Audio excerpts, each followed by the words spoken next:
Billy, did Tony get arrested? Like, what happened? Arrested? No. I heard that he's not here yet. He was kicked off the train, is my understanding, as were others. Not just him. I think it was a train issue. Well, I guess if he comes in, we'll figure that out. I did ask him, though. I said, there's snitches in this office saying that you were almost arrested a few weeks ago. And he said, very true. Luckily, I got acquitted. So if he arrives, I guess we'll get that story if he gets here. Acquitted? Wait a minute. That means it went to trial. Yeah, right? He does. He's not big on words and just knowing things. Yeah, you know what? That's what it's going to say on his tombstone. Wasn't big on words and like knowing things. Yeah. I mean, he's big on thinking he knows things, right? Well, he's big on thinking he knows words, too. Like, he is guiltier than anyone here of using words incorrectly. Listen, if I had Tony's confidence, I would be unstoppable. With my abilities and dashing good looks, if I had Tony's confidence, I mean, you wouldn't have seen me for 5 years already. Yeah, but if you had Tony's ignorance, you would have been arrested and you'd be serving a 10-year prison sentence. Or maybe acquitted. Maybe acquitted, yeah. Justice system is finicky. They'll let anyone be a juror. They're literally anyone. Except the people who want to be jurors, I've found. When I'm on jury duty, the people who are too eager to be jurors, they usually get kicked out, which is like, why do you want 12 miserable people here deciding the fate of someone? Hey. What is the perfect way to get selected? Like, do you have to be indifferent? I don't think it's like just outwardly say crazy crap anymore. I don't think that gets you off. But if I want to get selected, like I got to play. Don't be too eager. Play it cool. I had a judge that was friends with Dan. He told me he shared a taxi with Dan. I told Dan this already. He said that he's the Spanish play-by-play guy for the University of Miami and that him and Dan shared a cab once. And he said this in front of he had a story for everyone. Every single person he was like interviewing, he had a story like, wow, he could relate to the person. Yeah. So I was talking to him, and this guy, every time he would ask a question like, does anyone have a reason why X, Y, Z? And I was like, and I kept putting my hand up for almost everything because I did have reasons that I could relate to these situations. And at a certain point, he said, you should have just brought your own microphone from the studio. I ended up getting not selected. Are we still sharing cabs? That's not a thing. It's an inauspicious debut for a judge, right? What were you? I used to do Spanish language play-by-play. No, I think I'm not sure if he still does it or not. Dude, the guy was late because his dog. He's very powerful. He's been powerful for 30 years. So should I not tell the story? Wow. No, you should tell. The guy was late because his dog vomited in the middle of his kitchen, and he had to clean it up. So he kept all of us waiting, and then he had to leave early because his friend that passed away, that used to be a bank manager, was having the branch named after him. So he had to go all the way down south for it. So it was a short day for us.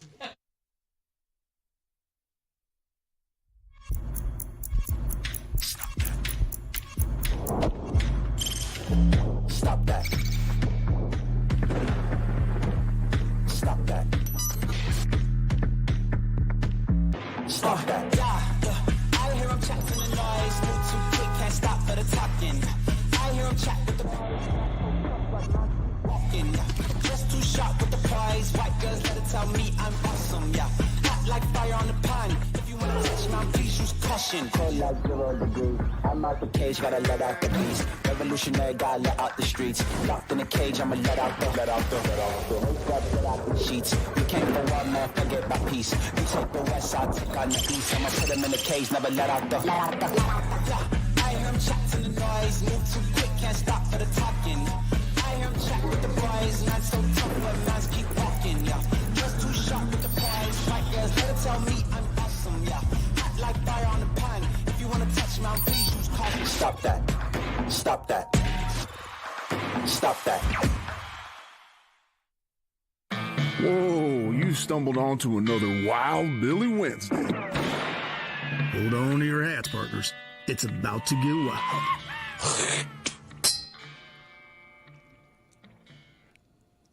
Amin is ready to go. Is Zaz ready to go? I feel like Zaz is ready to go. More confident than I've ever seen him. Chris, you can take it up. You're the EP, Chris. You go ahead and take up with Amin why it is he's on his phone as we start the show. It was just funny. You're like, Amin's ready to go. And I was just like. Yeah, he's just still staring into his phone. He feels a little sluggish. Billy, you want to lure him out? We haven't really heard from him in a bit. Yeah, I've missed him. Where have you been? Where you been? Yeah. Traveling the world. Vegas. That too. Oh. Better Well, better with the wife or the boys? Vegas? Vegas is never a family trip. It's always a work trip. Dude. Someone claimed recently that Vegas is a better time when they're with their wife than their I friends. crushed it this weekend with my wife. It was amazing. Shows. I got some sleep. I ate good Vegas? meals. Yeah. It was Chris that said that. It was just. I'm telling you, it's a game changer. I never thought I'd say it. I think it all depends, right, on what kind of relationship you have. Yeah, if your friends are losers. And- or maybe you got a wife who's a go-getter or a significant other who's a go-getter. But, like, to me, Vegas is crystallized with there's no such thing as clocks and there's no such thing as calendars other than, like, that we have a reservation at 9. But, like, it's 1 a.m, let's go eat. People, if you're with people like that, whether it's friends or a significant other, then it's like you're in the wrong place. Like, there's no such thing as time. Let's go hit up this bar. Let's gamble. Whatever you do, it's whatever time o'clock it is. If your Grand Lux Cafe is 24 hours, it's a place for me. That's the pinnacle. You also look like that. If I go in there, that's what I'm going to see. It's going to be an ocean of 1,000 Codys. Is that a tabletop? 2 a.m. at Grand Lux. Yes. You got to do it at the bar, man. That's the thinking man's play, right? You don't get it. Wait for a table? No. Can I sit at the bar? I love sitting at the bar at See, restaurants. the When best. my wife and I go out to dinner, we do date night every now and then. Okay. Sometimes you got to devote time to your wife, all right? Everybody knows this. And when we go out to dinner, I always want to sit at the bar. That's Yeah. always my preference. She doesn't always let us, but that's always my number one choice. I'll say, hey, can we sit at the bar? Because you don't want to wait for a table, or just because you like it there better? Well, that's part of it, but I also like it better. I like the way we're sitting next to each other at the bar, and I got a guy right there who's ready to give me drinks whenever I want my drink. There you go. And there's a TV in front of me that has sports on. Right. I love being at the bar. I think that's Let me- not the point of the date. I'm going to though. tell you right now. I'm going to count them out for you. Number 1, immediate seating. Number 2, service is a lot faster. Yeah. The food comes out faster. Hey, the menus are faster. can you give me another Makers? The Thank you. refills are fast. Everything. Number 3, as he said, television. Number 4, this is how you sell it. Honey, when we're at a table, you're crossing. I can't hear you Yes, so loud. You're yes. right next to me. Proximity. I can hear you speak. I like being next to you and close to you. It's more intimate. Yes. That's why you sit at the bar. Because then what happens, too, like if we get seated at a booth and then she pulls the move where it's like, do you want to sit on the same side of the booth with me? And I'm like, no, I'm not an asshole. So, but if we sit at the bar, it's like, all right, we're next to each other and I get credit for that, Do you think it's better to go on dates the way you go on dates, or not go on dates at all?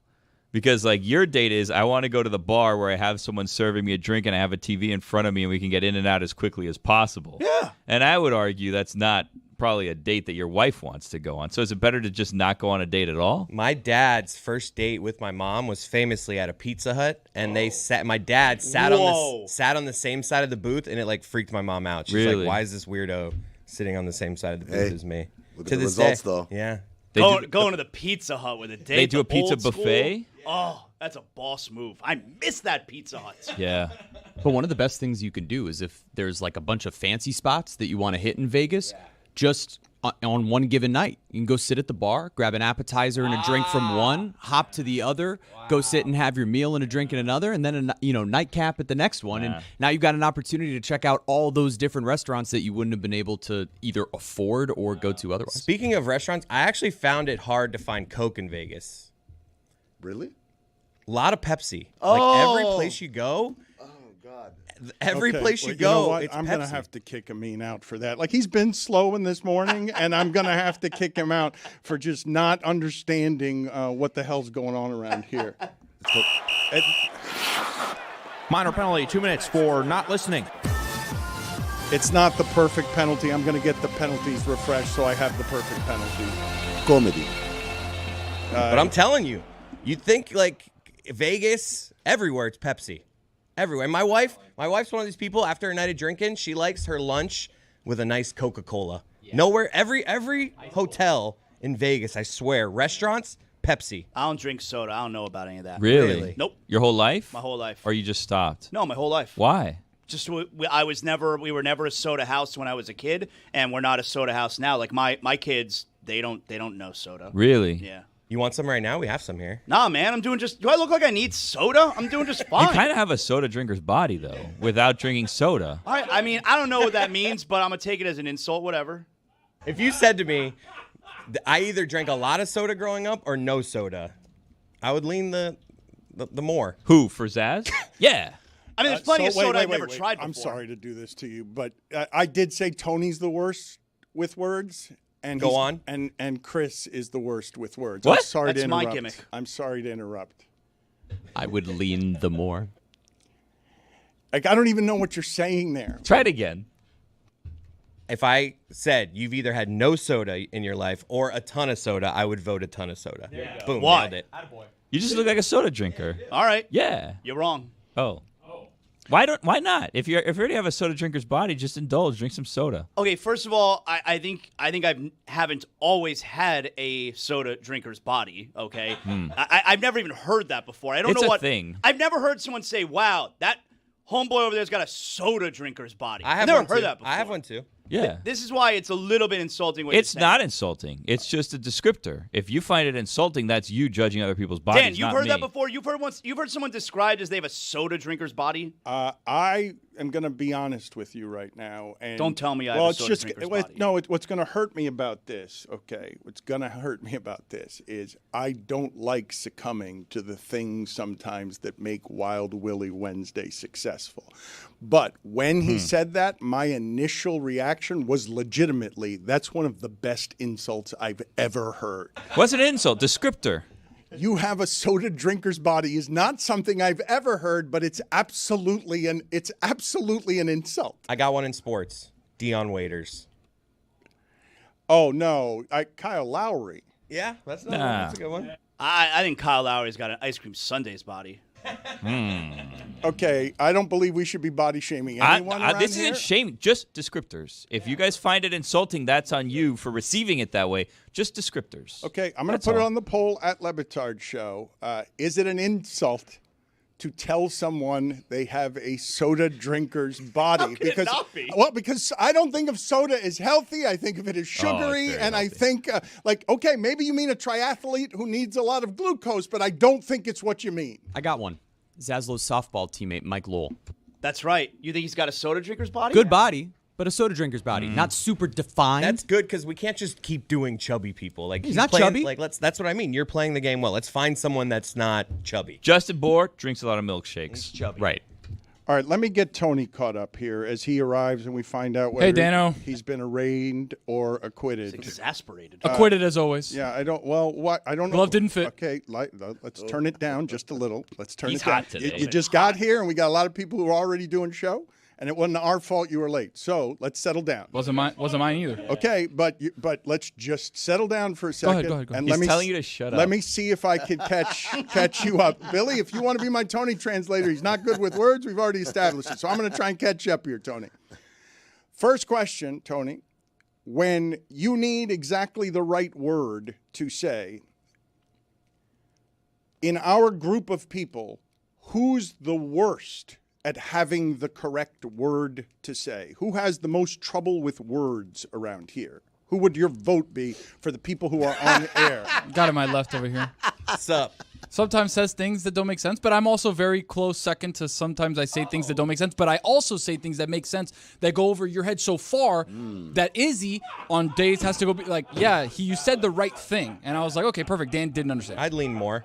Okay, Tony, you've come in here aggressively today. I'm just answering the question. Dan, I'm just telling you, like, we're moments away from Tony challenging another person to Well, a it's fight going to in be the me. office. No, It but seems no, like no, it's no, you, no, so no, I no, just... no. See, where we were headed is we were going to have our first ever me challenging someone in the office to a fight because he comes in here like he owns the place, and I need him to settle down because we've been doing some show, and he got here late, and so I'm going to catch you up here.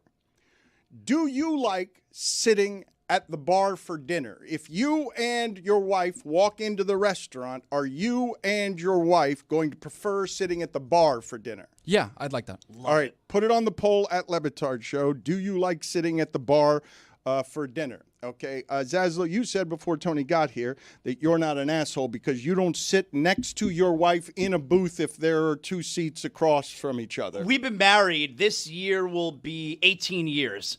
I'm sitting next to her on the same side of the booth. Come on. It's called romance. Try it. All right, so let me put this on the poll 18 at years. Le Batard You guys Show. broke up. You count that gap? That was before we were married, player. Oh, so 18 years of marriage. Yeah. Okay, I don't know. Some people celebrate their entire anniversary. I was 10 years in before I got married, so I lost credit for 10 years of a relationship. That's crazy, right? I don't know, man. I haven't devoted a lot of time to thinking like that. What do you mean? Just, that you lost time. I'm saying in terms You're of trying to accumulate hours with your marriage. I don't understand. yeah, because like if I've been married for 6 years, coming up on 6 years this week, right? But we were together before for 10 years. Like you wish you could be able to tell people you were married for 16 years. No, I should get credit for being in a 16-year relationship, well, you not a should have 6-year proposed her one. earlier. Sounds What like do a you bad job want out to of do? you. AM radio. I couldn't buy a ring.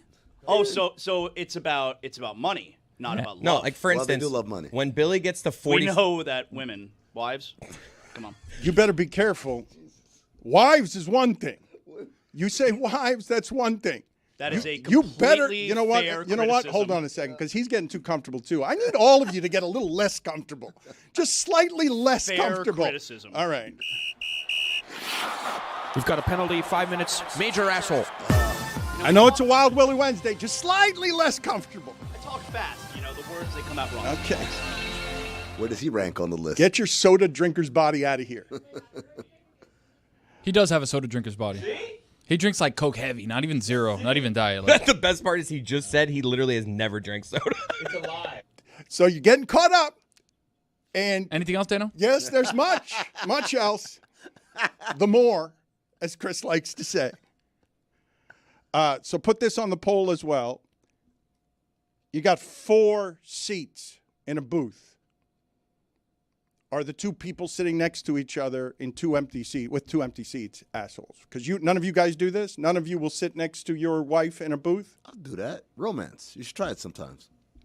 Zaz doesn't drink soda, but is Zaz having a soda drinker's body? Is that an insult? Because Billy said that to Zaz and then said it wasn't an insult. Well, it takes one to know one. Billy has a soda drinker's body. He drinks soda. Like, there's nothing wrong with that. That's fine. I drink soda. No, but Billy's got a high school pole vaulters. Whoa. He had. Collegiate. Yeah. Collegiate. Excuse me. High school too, though, because that's how he started. He started But there. Billy- he had that. Yeah. Okay, wait a minute. So does Billy? No, because I think you don't think a soda drinker's body is soft. Yeah. I'm looking at Billy. I think he's a little soft. There's nothing wrong with that. Like he has, he does his Peloton stuff. His lower body's very strong, but the upper body needs a little work. Nothing I wrong with weighed that. myself 2 days ago, and it's the second heaviest I've ever been. Really? Yeah, second heaviest. What's the number? The number now? Yeah. Well, now I feel judgment's Well, coming. when was the It's heaviest? not the heaviest, so. Right now, I was at 203. Nice. It's not nice. When was the 200 heaviest? pounds, nice. I know, but I fancy myself, even though I'm taller, I've always thought like I grew up a skinny boy, so I've always thought like that's my body type. So like even though like I'm 6 foot plus, I think like I should be in like the 180s where I'd be like skinny if I did that. Same note too, bro. I was Yeah. a skinny person for most of my life, and then now when I look at the number, I'm like, that seems really heavy. Yeah. But I look at myself in the mirror and I see a skinny person, but then I see myself in a photograph and I'm like, oh, that dude's not skinny, man. Well, I have like body dysmorphia, right? Because like when I was like at 180, 190, I'm like I should like I could put on easy like 10 pounds of muscle, be like 200's like ideal, like if I'm fit, right? And then I get to 200, I'm like, whoa, this is like a threshold I'm probably not going to go back from. And then I'm not going to get back under 200. 207 was the highest. Wow. The thing is that when I do exercise and I put on muscle, I don't lose weight. I stay the same weight. So then I look at it and I'm like, yeah, I'm fat. The reason is because muscle weighs more than fat. Yeah. What do you think, Dan? Well, I'm a bit confused because I don't know. I don't have proper information. I've always thought you look like an athlete. You are an athlete. You were an athlete. When you crushed everyone in sprints, it's as good as anyone around here has ever looked athletically. We don't have a better photograph out here or a better athletic memory than you beating Amin and Pablo, pulling hamstrings, and Chris Cody, who surprised us. And you look muscular. You look like Thor. It's the most confident Billy I have ever seen. So I always look at you and I assume that you feel like you're in an athlete's body. So I was surprised to hear you say that you have body dysmorphia. And then I was further surprised to look in and see no introspection from you when Tony's saying you've got a soda drinker's body because you genuinely believe that's not an insult. Told you, descriptor. But because soda drinker's body it's absolutely an insult. He's saying you're soft. Saying you look like you consume something that is entirely unhealthy. Can I come to Billy's defense here? Yeah. By way of example, I don't think Dan has a soda drinker's body. I'm listening to you guys, and I'm just saying I've been fat all my life. That's an empanada body. Yeah. Now that, yes. You got nada to say here. You. Got all the above. Everybody. You were saying, I'm sorry.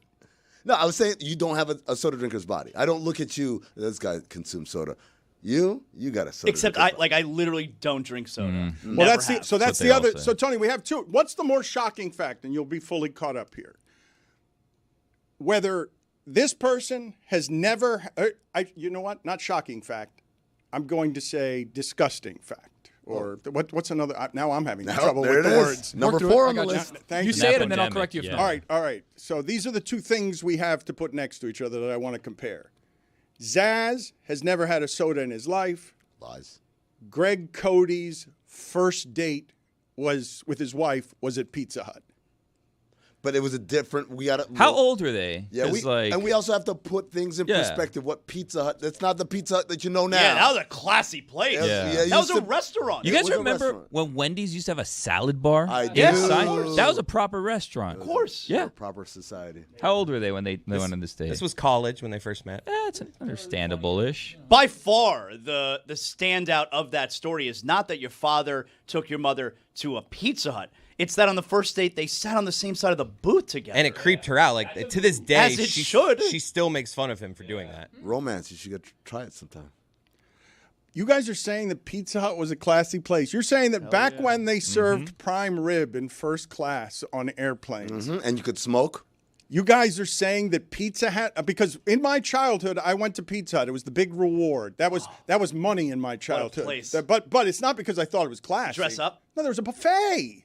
Like I don't think of any place classy having a buffet. Do you? Whoa, Fogo de Chao. Got a buffet there. Texas to All right, Brazil. put it on the poll at Le Batard Show. Does Shima? a classy place ever have a buffet at Le Batard Show? Same side on a first date is crazy because isn't that like same like Ted Bundy era also? It's like that's a little creepy. Oh, look at that tablecloth. So fancy. Red and white checkers. Oh my! I wish I was there right now. Yeah.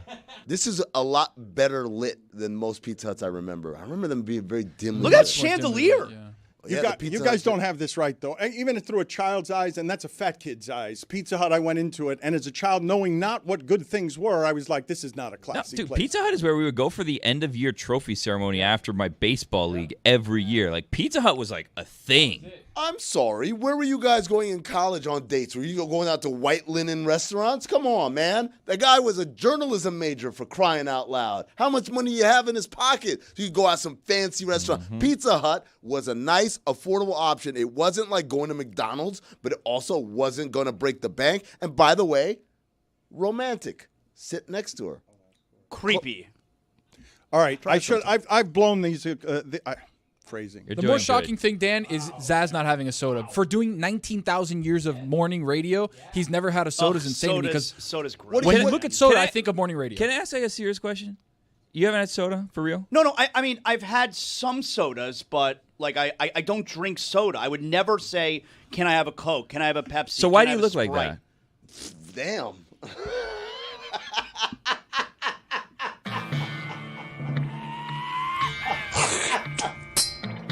So I'll be honest. I'm rattled because I'm scared because now Billy's the one getting confidence, and I don't know what to do with it. Like it's a creature I have not experienced in 20 years, and so just blurting, "Yeah, I got body dysmorphia," and sitting next to Tony. So I'm just confused by what's happening here. I have what I think is our best nomination of a world-class athlete with a soda body. Bartolo Colon.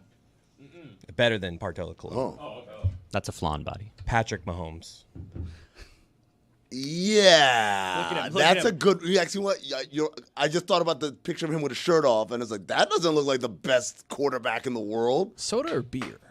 No, see, that's soda. Beer body to me. I don't think it's a beer No, body. It's Jabba soda. Chamberlain, beer body. Perfect. Perfect. Never been better. Dan, beer body? Well, beer body, I associate beer body with Greg Cody. Like to me, it's hardened. So it's like a beer body isn't necessarily soft in the belly. A beer belly is hard. Yeah, doesn't it get hard and round? Yes, but I don't think of Patrick Mahomes as That is soda right there. The only reason he's not really defined, he's strong, but the lack of definition coming from the soda. He'd benefit from not shaving his body. Like he shaves his nips and he Need some shaves hair. his belly. If he had a little hair there, I feel like it'd mask it a little bit better. What's it going to look like when he stops playing football? Jeez, this is what it looks like when he's working out every day? I wouldn't body shame him. I'm kind of praising him. Like this man Yeah, can. I'd take drink that body soda. any minute. He can drink Any soda day. and still do that. I'm learning things this hour. I did not know before right now that this great champion was a porpoise. I did not know that he was oddly hairless. That was something that was pointed out to me. So thank you for teaching me that. I am sorry that I phrased the question so badly on the differences between Cody and Zaz. But what's the better content? Cody first date, Pizza Hut. Zaz has never had a soda because you guys ended up combining them. But the question I was going for there before I tripped over Billy's confidence was that. I'm going to call bullshit. So, like, when you go to McDonald's or Burger King. Never. you I'll never have soda. No. What do you get? You get a meal. The lemonade or the fruit punch. I mean, that's, So much better. Maybe even worse. I mean, come Whatever. on, It man. tastes Red Dye so much. 40. You think that Coke tastes better than that high C fruit punch? Yeah. How much high C fruit punch do you think you've had in your life?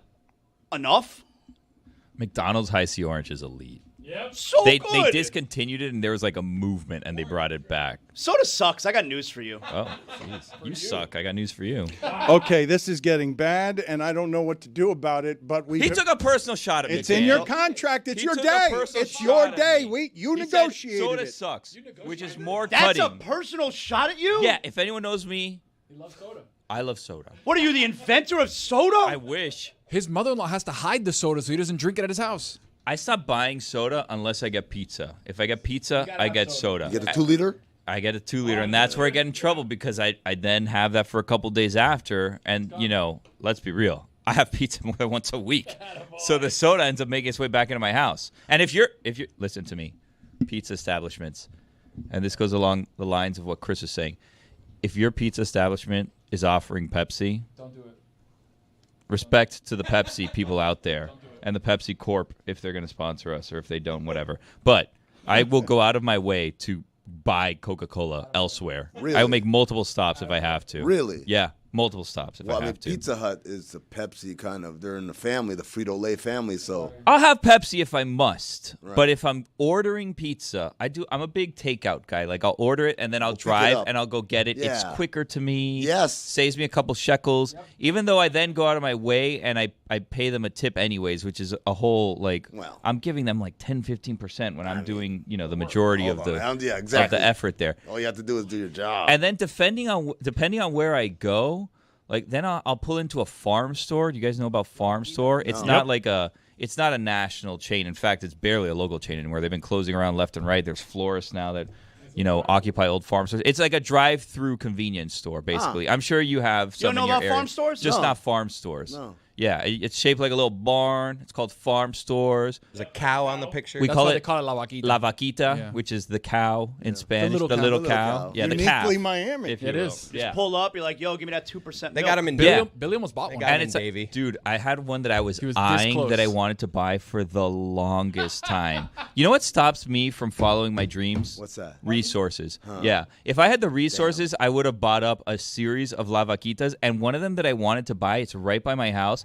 It's still vacant-ish, but I can tell they're doing work on it. It said closed for remodeling, reopening in 2014, and they took down that sign last year. So I knew that sign was a little bit faulty because it had been a decade that sign was up. I wanted to buy it just to make it my office.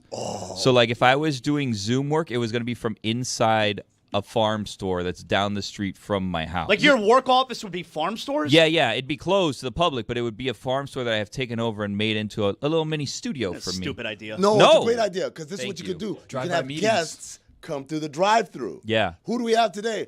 Oh, it's Izzy Gutierrez, and he's in his car, and you just do the whole interview like that. The problem is I live in an elderly area, so they would not have respected my drive-through. They would not have respected my parking spaces that are there for my thing. It's right next to a Sedano's. It would have been an entire disaster. But the point is I go out of my way to buy a Coca-Cola. So if I go to this one chain, right next to it there's a farm store, I buy a Coca-Cola. They sell it to you for like $6. It's like insane prices at farm stores because they sell you the convenience and the fact that it's cold. Billy, yes, I am willing. Okay, this makes me very uncomfortable to have negotiated with you that you now get Wild Willie Wednesdays and to have you now this growing confidence that makes it so that I want every local hour to feel like this. And what I'm telling you is if right now we can make a deal of some sort where you find out for me what that vaquita costs, I would like Meadowlark to buy it. That seems I need to stop you on behalf of Meadowlark. And on behalf of Stuart RC Money-O, whatever his job is. You got to stop that. No, this is what I'm telling. This is what I am telling you. What you just mentioned is such an integral part of my childhood. I don't believe these stores exist anywhere else. That I loved so much. It seemed to me. Did they ever exist anywhere else? Look, I don't know, but when you said, I think the business model does, but not that chain. Yeah, the chain. When I was growing up, and I don't know, do kids always know when they don't have money? Because my parents did a good job of sort of concealing it, and so they tricked us, and I didn't really know, but I knew that Pizza Hut wasn't a classy place, but it's the best we could do. Still wrong. And in that time in our life, I've got scared parents, totally scared, like they don't speak, they're in a different country and stuff. The height of luxury to me was, you mean we can drive to La Vaquita and they'll give you a gallon of milk and just put it in your car? Like that I don't believe that there are tiny drive-through grocery stores like this all over America. Maybe there are in small town America. I really don't know. But I've always thought of La Vaquita as something that only I've ever seen here. And I would love to buy one of those. And so what I'm telling you is it's hard to get one. I'm telling you, one of them now is a florist. That's where I got my sunflowers from. Drive-through? Yeah, well, no, I have to park and get down to get my sunflowers. I like to pick them. When I buy my sunflowers, everybody knows this about me. When I buy my sunflowers, I like to pick them out myself. We got to find out what this costs. If Meadowlark Media can turn that into a Vaquita Studios for Billy Gill, like that is something that I would love to do. God bless football living out of La Vaquita. Yeah. One on US 1, by the way, for me, if you want to do that. How many of these are there? Like, I thought these were dead. I've never seen one again. I only saw them in my childhood, and they were not luxury. I passed by one on Howendale. Okay, so is it still open, like functioning as a farm store? Yeah. Some are still functioning. Others you can tell used to be they used to be everywhere. You can tell. But now you can tell this used to be a farm store. It like a Pizza Hut. Like you can tell what used to be a Pizza Hut because of the distinct shape of the roof. Right. And most of them kept that roof and just painted it a different color. Yeah, because that was class. Like if you see there's an IHOP by me that turned into a bank. And I was like, yeah, that used to be a bank. You know what a lot of banks are turning into now? I don't know if you guys have caught on to this, and I don't understand what's going on. Restaurants. Dispensaries. Yeah. There's a lot of former banks that are dispensaries, and someone told me it's because of the vault. Mm-hmm. And that's why the dispensary goes and buys old banks, because then they have the vault. It's also the same model of like you walk up to a teller, and there's like a bunch of different people that are serving you. I've heard. Whoa, imagine using that as a bong. Jeremy, would you do me the favor, please? And I don't know how hard this is going to be, but I'd like to know what one of those cost, and I also would like to know what the near Billy's house. I want to know what one of those costs, because these are tiny pieces of real estate. It's the smallest grocery store you've ever seen. I've never seen them anywhere else, and so somebody please tell me if this is something that's all over the United States or something that is South Florida specific. Why don't we just go to the one near you, Billy? You pull up at that farm stores and you just say to the guy, yo, what's this shit cost? It's boarded up. They closed the hurricane shutters, and I'm telling you, it says closed for remodeling, reopening in 2014. And it has not reopened. And then recently I've seen they've done like the exterior work. Like, when there's cracks on like the concrete outside or whatever, you see like just some random patches. Something's coming. Yeah, there. maybe they're prepping. Up. So not for me. According to the farm store website, it costs anywhere between $230,000 and $571,000. That's quite the range. And $700. Yeah. Well, sorry.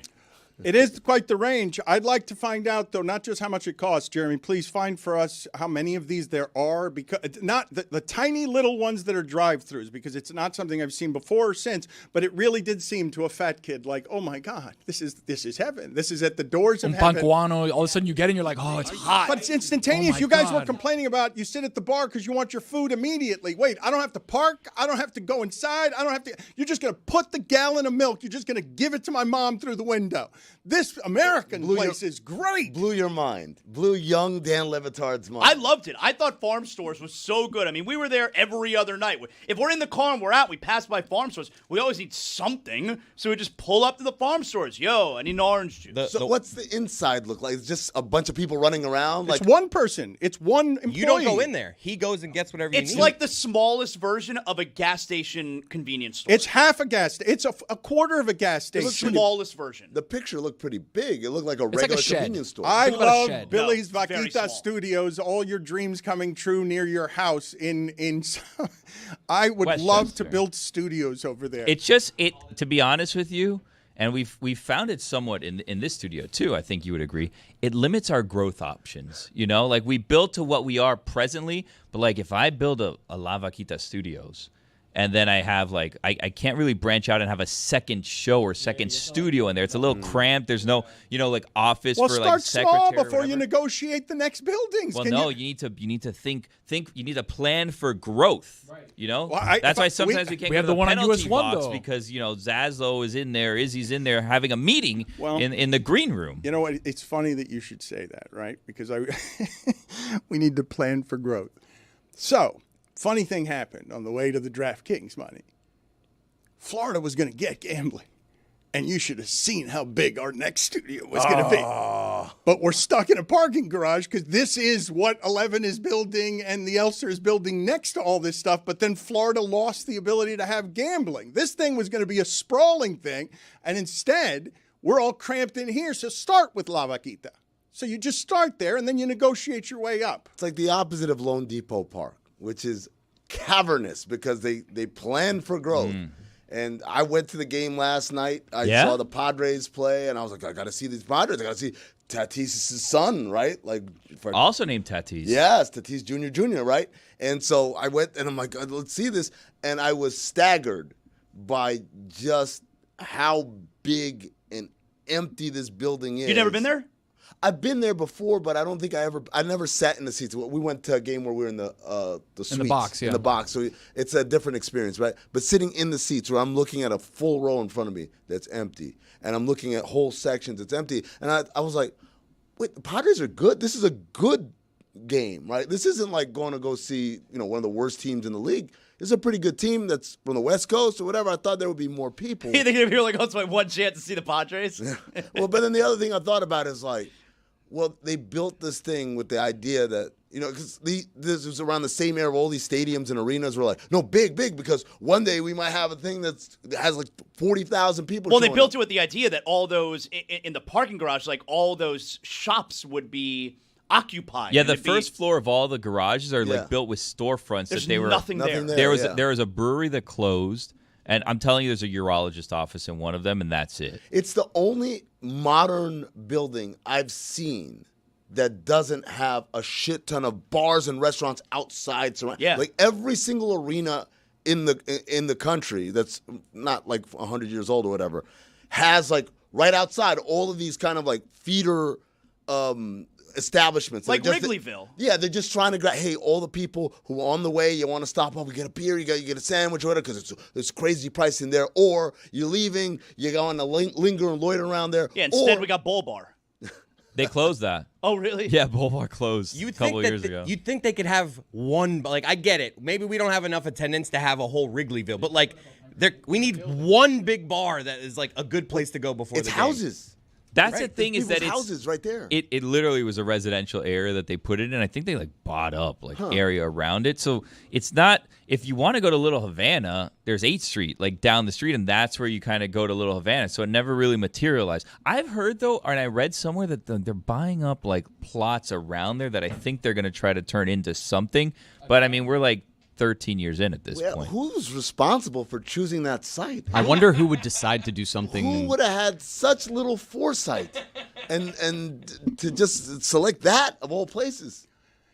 Dan, you got any ideas? Don't make the mistakes I did, Billy. Let's figure out how to buy La Vaquita. How many of them are there, Jeremy? There are 60 total stores. There are 40 in Florida. We don't need 40. So where are the other 20? I would love Meadowlark Media to one day be big enough to buy all of them. No, and Stuart, don't do it. Alabama, New York, New Jersey, Texas. Do I need to talk to Stuart? Don't. If you talk to Stuart, he's going to have you taken into like a crazy room if you tell him this. I don't like to talk to Stuart. The chief money officer.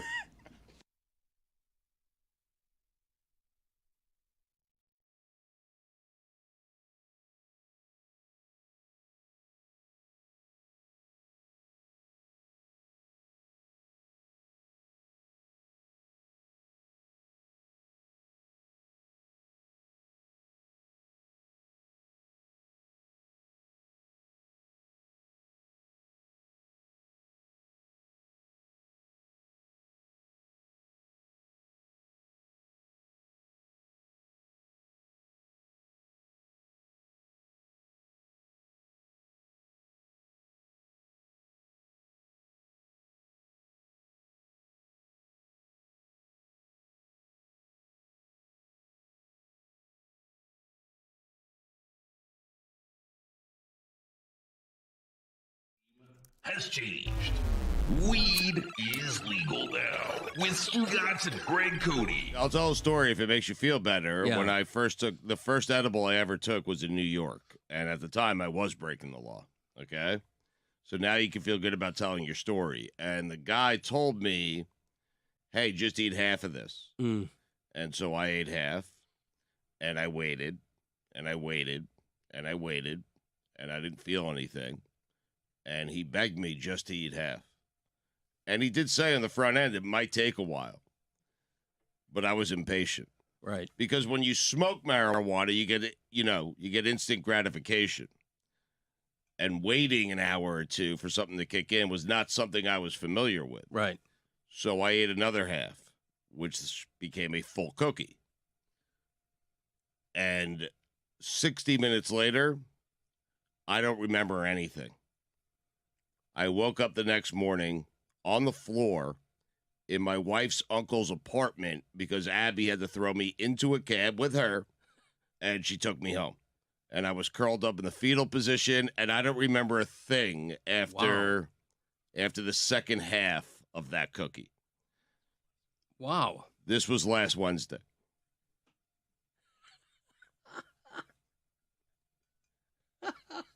So, with that being said, feel free to share your story of you having 4 cookies in Colorado. Yeah, I wolfed them down. It was 3 or 4. I didn't know 3 how. or 4? Yeah, You don't ask? Down. You don't Well- say, "Hey, person I'm purchasing this from, how fast should I do these?" The guy at the thing, and it was one of those official things where they dress like pharmacists in there, and they sold me a vial of edible cookies, and it was in Colorado, so it's 100% legal. And my wife and I are getting ready to go to dinner. We popped open the thing.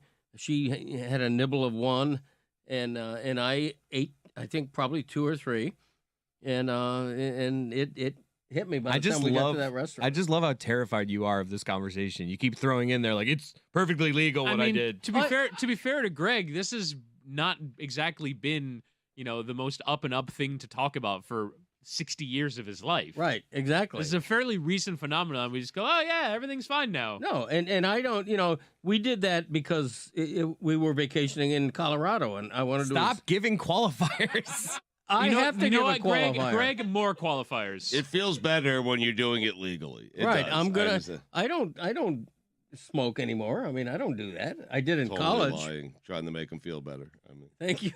Thanks for that. getting away with it was much more fun. I mean, seriously. I had my day doing that. So we used to get dime bags at a place in Hillside, Queens. It was called the Tie Door. Oh, was it fantastic?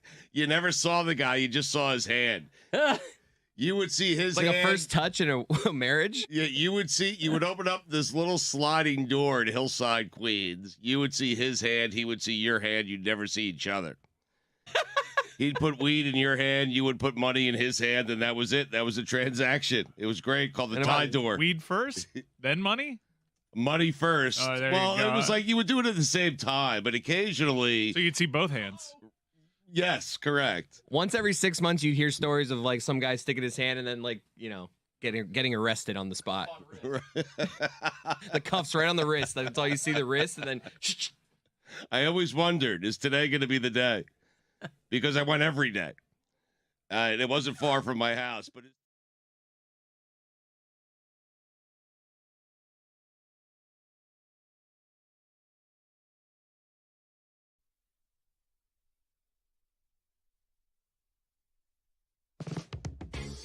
This is Juju.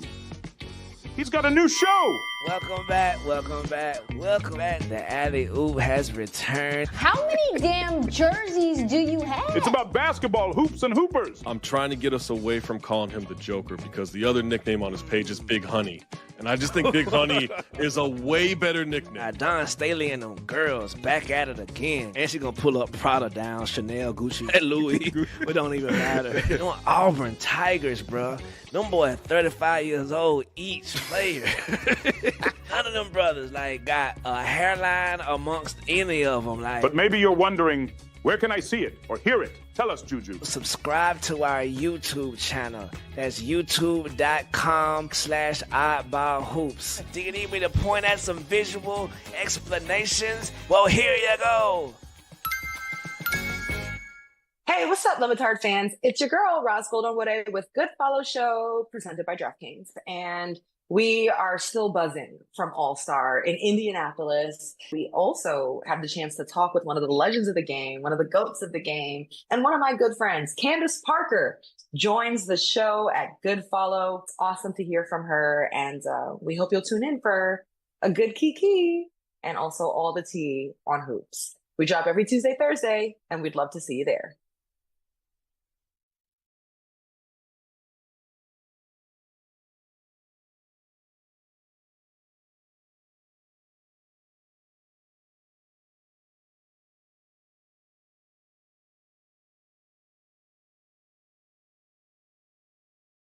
Cop on the other side of that door. I did. I feared that every single day, but it didn't stop me from going out there every single day. Hop, skip, and a jump. Is that fear worth it? Yes. The fear is what made it. Greg's right. Now you walk in, they're dressed like they're experts, Right. pharmacists. Yeah. It made me a little nervous. More nervous than meeting a guy at a tie door, never seeing him, just exchanging things in our hands. That's right. What happened to you after eating 3 or 4? Can you? Back to you. Yeah. Oh, we went to a restaurant and, spent $300 on appetizers. And hell yeah. And I remember, I'm not a fast talker. If anything, I'm a slow, deliberate talker who says a lot of ums and ahs. Right. My wife at that restaurant accused me of speed talking, of talking faster than I ever had in my entire life, which I wasn't even conscious of. So yeah, it hit me very hard. All right. Enjoyable though. I have no idea what I ordered for my main course. 3 or 4 though, man. Yeah. Are you sure you didn't do cocaine? No, they were edible. I've never had cookies. someone really high and be like, "This, you shut up, dude." I know. Believe me, that was new to me too. Because normally you're talking like a 1970s, rock DJ. Or is it possible that life had slowed down so much for your wife that by It seemed like you were you were Right. talking normally, but to her you were talking at an incredibly fast rate of Could be. speed? That's possible. That's a possibility. Oh That's a my good point. God. Did the waiter walk up and you're like, "I ate edibles," because you're just like terrified? No. Believe me, It's legal here. I'm on vacation. Believe me, I'm sure he sensed it. Working in that state and seeing somebody in that state, I'm sure he sensed something. How much was the bill that night? Oh gosh, I think we ordered a nice bottle of wine, which always jacks it up. So I think it was like a $400 bill. You were hammered. Yeah. Oh yeah. 4 cookies and a Yeah. bottle of wine. Oh my gosh. Probably like Jesus 7 Christ. Miller Lights. Right. Exactly. and that was at the restaurant. But seriously, no, it was a nice time. I love Colorado. I really do. It's the best. Yeah. Yeah. Just the whole the scenery, the vibe of it. Mhm. We went to the Red Rocks Amphitheater just to walk around because it's such a stunning venue. It's a tourist attraction in and of itself. So. Red Rocks is my favorite venue Yeah. of all time. It's of all the places I've seen the Dead, that and Shoreline Amphitheater. Supposedly, it's one of the great venues. All the musicians rave about it, like the acoustics and the background and the seating arrangement. It's just beautiful. I would love to see somebody perform there. I never have. Mike loves music. Have you ever been to Red Rocks? I have not. I would highly suggest that you get out there at least once in your life. Yeah, I'm getting It's to worth it. Yeah. Just waiting for the right show. Everyone wants a service dog with Steve-O. We are joined by a very famous persona from America, and also Steve-O, because Wendy from Peru is an internet sensation. Go ahead and tell the story, Steve-O, before we get in here. And always thank you for making time for us. But tell us why it is that your dog is more famous than you are, because I didn't think it was allowed that you can just find a dog on the streets of Peru, fall in love with it, and then just bring it over to America. I thought, didn't Johnny Depp or somebody get in trouble for trying to bring an animal into the country without the proper permission? Like, well, that was the other way around. He already had the dog and was trying to smuggle it into Australia. I was in Peru for a mountain climbing expedition, and I found Wendy here on the streets. And fortunately, the mountain climbing expedition was a TV show, and the production jumped through all the hoops for me. So I really didn't have to do anything, and I was able to bring Wendy home. And the video I made about finding her, it garnered over 100 million views on Facebook, making it the most viewed video I've ever put on the internet. And it's kind of devastating for an attention whore like me. I've with the lengths that I've gone to, But there it is, man. So Wendy and I, we are on a rock tour as we speak, barreling towards Syracuse for a show tonight, and we've got shows every single night in the Northeast U.S. For the next 12 days. Albany tomorrow night. This video is adorable. Is Wendy's a service animal?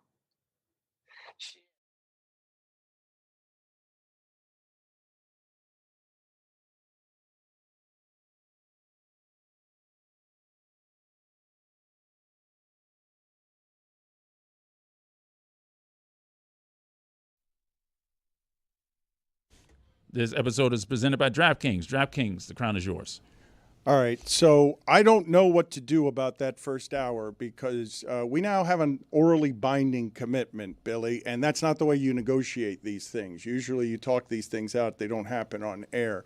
Well, you did this once before where you said if I have another kid, I'd get a raise. And then I thought we were just joking. And then like weeks later, you're like, so where are we on this kid? And I was like, that was just like a bit we were doing. I didn't think that a raise was coming if I had a child. I don't think. And you kept saying it's orally binding, and like I don't think that's how it. Okay, well, it is orally binding right now. I'm a lawyer. I think that is how it works. Thank you. Well, okay. You're a judge.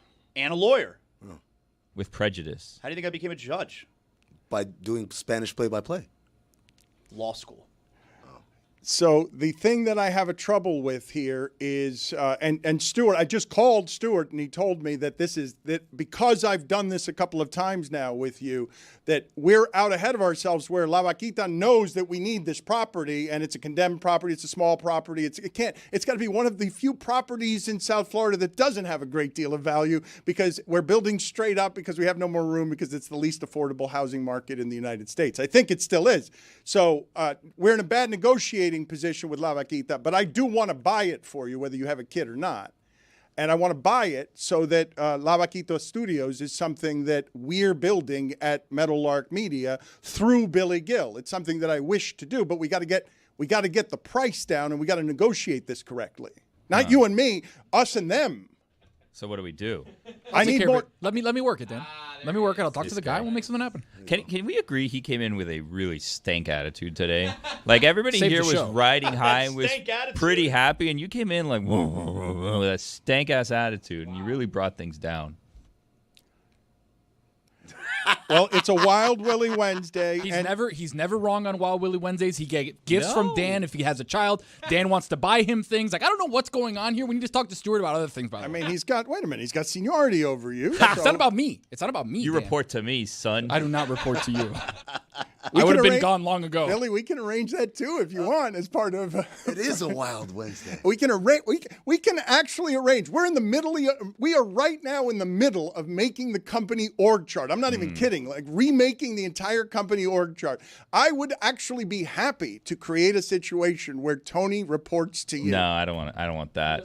Because then his failures reflect poorly on me, and we know those are coming. Those are bountiful, and I don't want that on my resume. Okay, but this is the issue we have today on a Wild Willie Wednesday because it is on your resume. Tony's Tonight is a burgeoning thing. Yeah. Tony every day as a hustler has hustled his way into business in truly pure Vaquita Cuban style. Like he's created some things and he's got a big head now. Like he came in with confidence and now he's got more confidence. The same thing happened to Zach. Talk to him. And so what do I do about Tony Tonight is 10 minutes long, and man, that's a big piece of property. It's great. To play Tony Tonight for 10 minutes, and something you missed, Tony, before you got here, and we still haven't gotten to whether or not you were arrested on the train or not. Billy said that if he had your confidence, he said some version of, he would have conquered the world already. He's right. And left this place 5 years ago. He's right. Not left, but like someone would have graduated, you're saying? Yeah. Not left, graduated. No, I'd still be around. Everybody's still around. Look at me, it's still here. Yeah. I'm not going anywhere. Exactly. It's the same thing with his wardrobe, too. Mean Like, is if to he hit had roll. the confidence to go out and wear some of the things that I wear, he could do it. I've seen him wear things where I'm like, okay, good job, Billy. That's good. He's got to get rid of the body dysmorphia. You look good. You're more than 200 pounds. You're out there, dude. Now I'm starting to understand the soda drinker's body feeling that Zaz got. Yo, why you gotta look at me while you talk about this? No, I'm just saying I'm understanding what you were feeling before because he said you're over 200 pounds, and the way that he said that seemed like, like a little slight. I'm over 200 pounds. I did have a conversation with someone yesterday here in this office that you will probably agree with, where I said I need to be completely honest with you. I said this to Matthew Kugler, who was sitting on the couch. I said I need to be completely honest with you because he was talking to me about I don't know what. Cougs. And I go, I put very little effort into my appearance. And he laughed at me and he said, everybody knows that. And I was like, whoa. Like, I thought I was confessing something here, like an insecurity that, like, I didn't really try in my appearance. And it turns out everybody here just knows that I'm a bad dresser.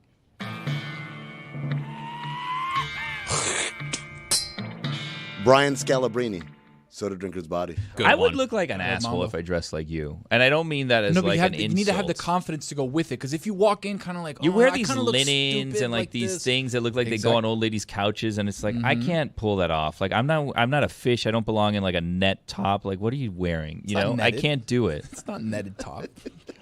Billy, anytime I've seen you dress up nicely. Oh, I but- clean up well, but that's also the. I think that we've said the story on air that when we went to Austin and we were going to do the shows, we had run-throughs at like the Four Seasons or wherever it was. I don't remember. 2 seasons. But I showed up.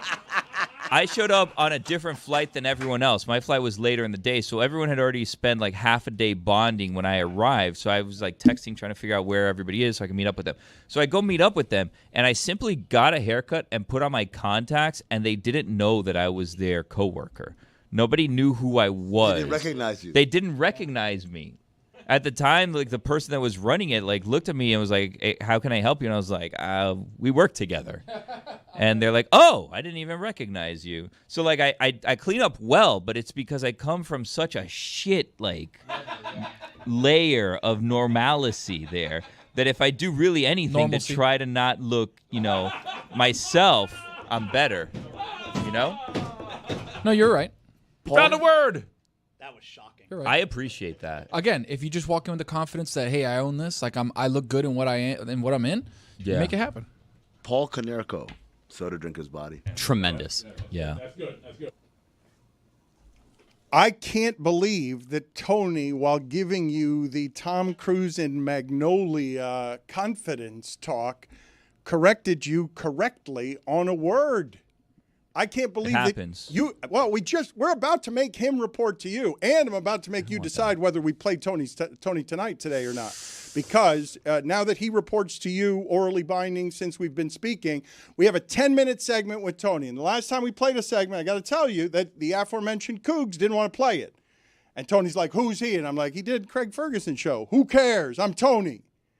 No, I said he's here now. He's not on the Craig Ferguson show. He's here now. Right, but he didn't want to play. He didn't want to. That wasn't Tony's tonight. That was something else. But Tony, he didn't want to play that. But he didn't want to tell you he didn't want to play that, and we shouldn't have played it because it didn't have the conclusion of you sparring with someone. It needed a payoff.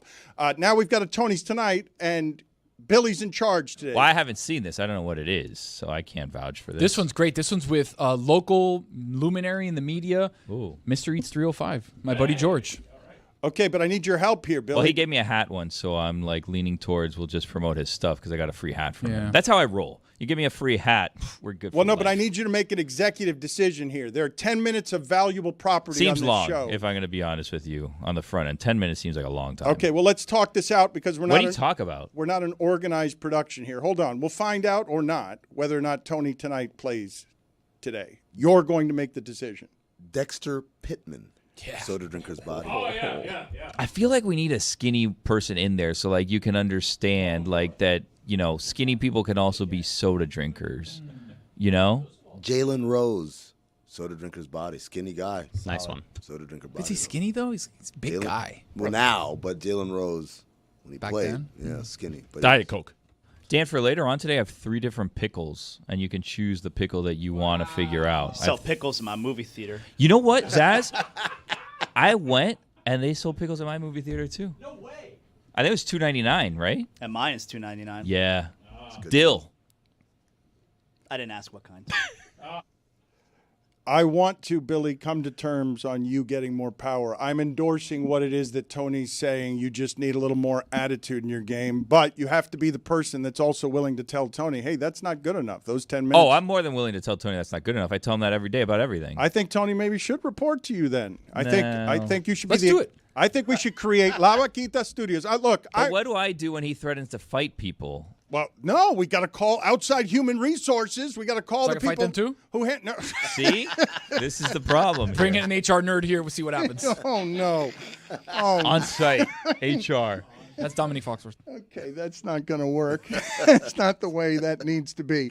I'm having trouble, Billy. I'm not going to lie to you. I'm having trouble keeping up with the show today. I'm getting knocked aside here, and I meant to get to Tyreek Hill 90 minutes ago. Sports. Yeah, well, I meant to do this 90 minutes ago because I've been making fun for the last couple of days about like how ridiculous it is that we're headed into another football season during a slow time, and our local team that used to be the winningest is now an afterthought everywhere. They had a couple of years of, ooh, that looks like maybe it's exciting, and then it was nothing. So fun that one year. Well, it was fun that one year because of the guy who we're about to hear from, and it's been interesting to watch everything there.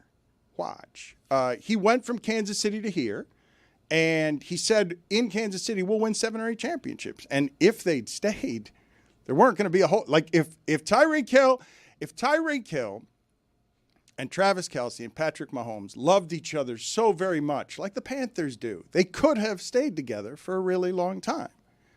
But Tyreek Hill wanted to be a star, and he gave us those 3 years of, oh, look what it feels like to have 1/5 of the Chiefs. It seems exciting. 1/5 of the Chiefs' excitement. We haven't had that here in 25 years. We got the fastest guy. But he's an embarrassment to the region. And only because he's the fastest dude in the league do we support any of his nonsense. Because his life is a reckless mess off the field, and if he gets in trouble, whatever I tell you right now, he got in trouble today this way, you'd believe it. I could tell you anything. And you'd be like, yeah, that probably happened. Let's try that. I Give think us a number of I think made-up that's scenarios. a bad idea. Well, I think that's a way. My executive, I love it. Keep going. We decide, is this real or false? That's a good game. You want to play that game? It seems like you guys don't, and No, that's going to no, lead to trouble. The thing with Tyreek Hill is he does have bad things, right? But like a lot of the things also that come out in the news about him are infidelity issues, and now he has a child with another partner, or whatever. Which, Like, that's none of my business No, whatsoever. but the legal stuff obviously is bad and not defendable. But when we're there, we're talking about like, look, he had another kid, he cheated on his wife. It's like, oh, I didn't bring any there's laws. also a lot of BS. It's broke my leg in his backyard, and it's got pushed off of a dock. By my that boat, stuff's and terrible. I'm saying when we come at him about he and had it's this my many house kids, is like, on fire. that's not mine. Kevin Euclid, soda drinker's body.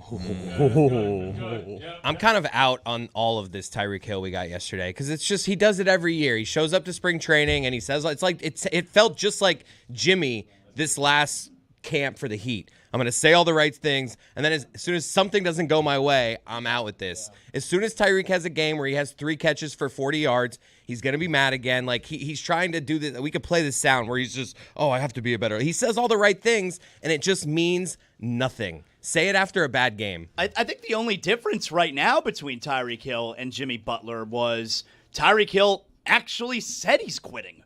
Like, we were assuming that Jimmy Butler is quitting during games. Tyreek Hill actually said, I quit during the game.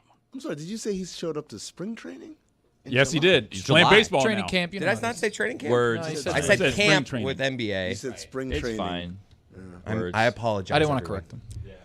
I would and want to, but I am struggling because I want our company to build studios for Billy Gill at La Vaquita. I should have not said that. I feel like now you're going to get caught up on this, and it's going to kind of distract from what we're trying to accomplish. Yeah. Okay. I didn't intend it, and now here's the thing. If I wanted to buy that on my own, now I've started a bidding war, so I've really done a disservice to myself, which I don't know why I did that. Because I know Stewart's never going to approve this. Billy, here's the thing, though. All you got to tell the owner is, look at this big company trying to buy this thing. I'm a local guy. I want to do this for me. I want to do this for my family, for my community, grow the roots. All of a sudden, they get weeded out. You get a lower offer. Bam!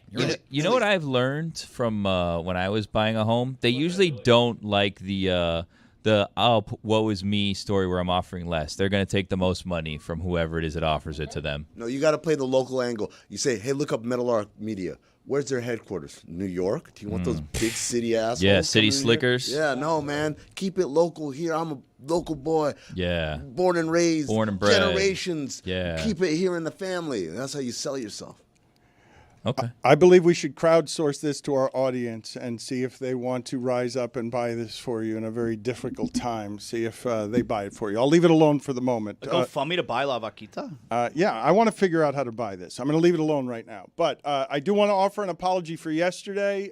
We were talking about boy bands. There was a lot of menudo. There was a lot. What are you shaking your head about, Jerry? You guys really did a bad job on that conversation. Oh, sorry, we didn't mention O-Town. This is insane. I can't believe the way that you guys skipped over NSYNC. It was unbelievable. No, we acknowledge. No, you just sort of threw them to the side as if it's a conversation about New Kids on the Block and Backstreet Boys. You obviously weren't listening. I was listening. He was obsessed with them. It was ridiculous. We dismissed Zaz, and we were like, it's clearly NSYNC and Backstreet Boys is the top 2. Yeah, but there was not even a debate about whether NSYNC was ahead of Backstreet Boys when clearly they are. No, if you're someone who's 30 or under, you don't even. First of all, you don't even know New Kids on the Block. They didn't even make that type of Okay, impact. great. They So might have started anything it. before 1990 didn't exist. That's Well, what if you you're go saying. right now, you guys started doing record sales. Go to Spotify right now. What are the most streamed songs? What do people actually listen to right now? What are the ones with lasting impact? I Want It That Way. That's the biggest song of any of them. Who cares about the number of streams? Someone yesterday made up an artist called Diplo and said they're popular. I mean, All right. who cares? What conversation are we having? Look at who we're talking to.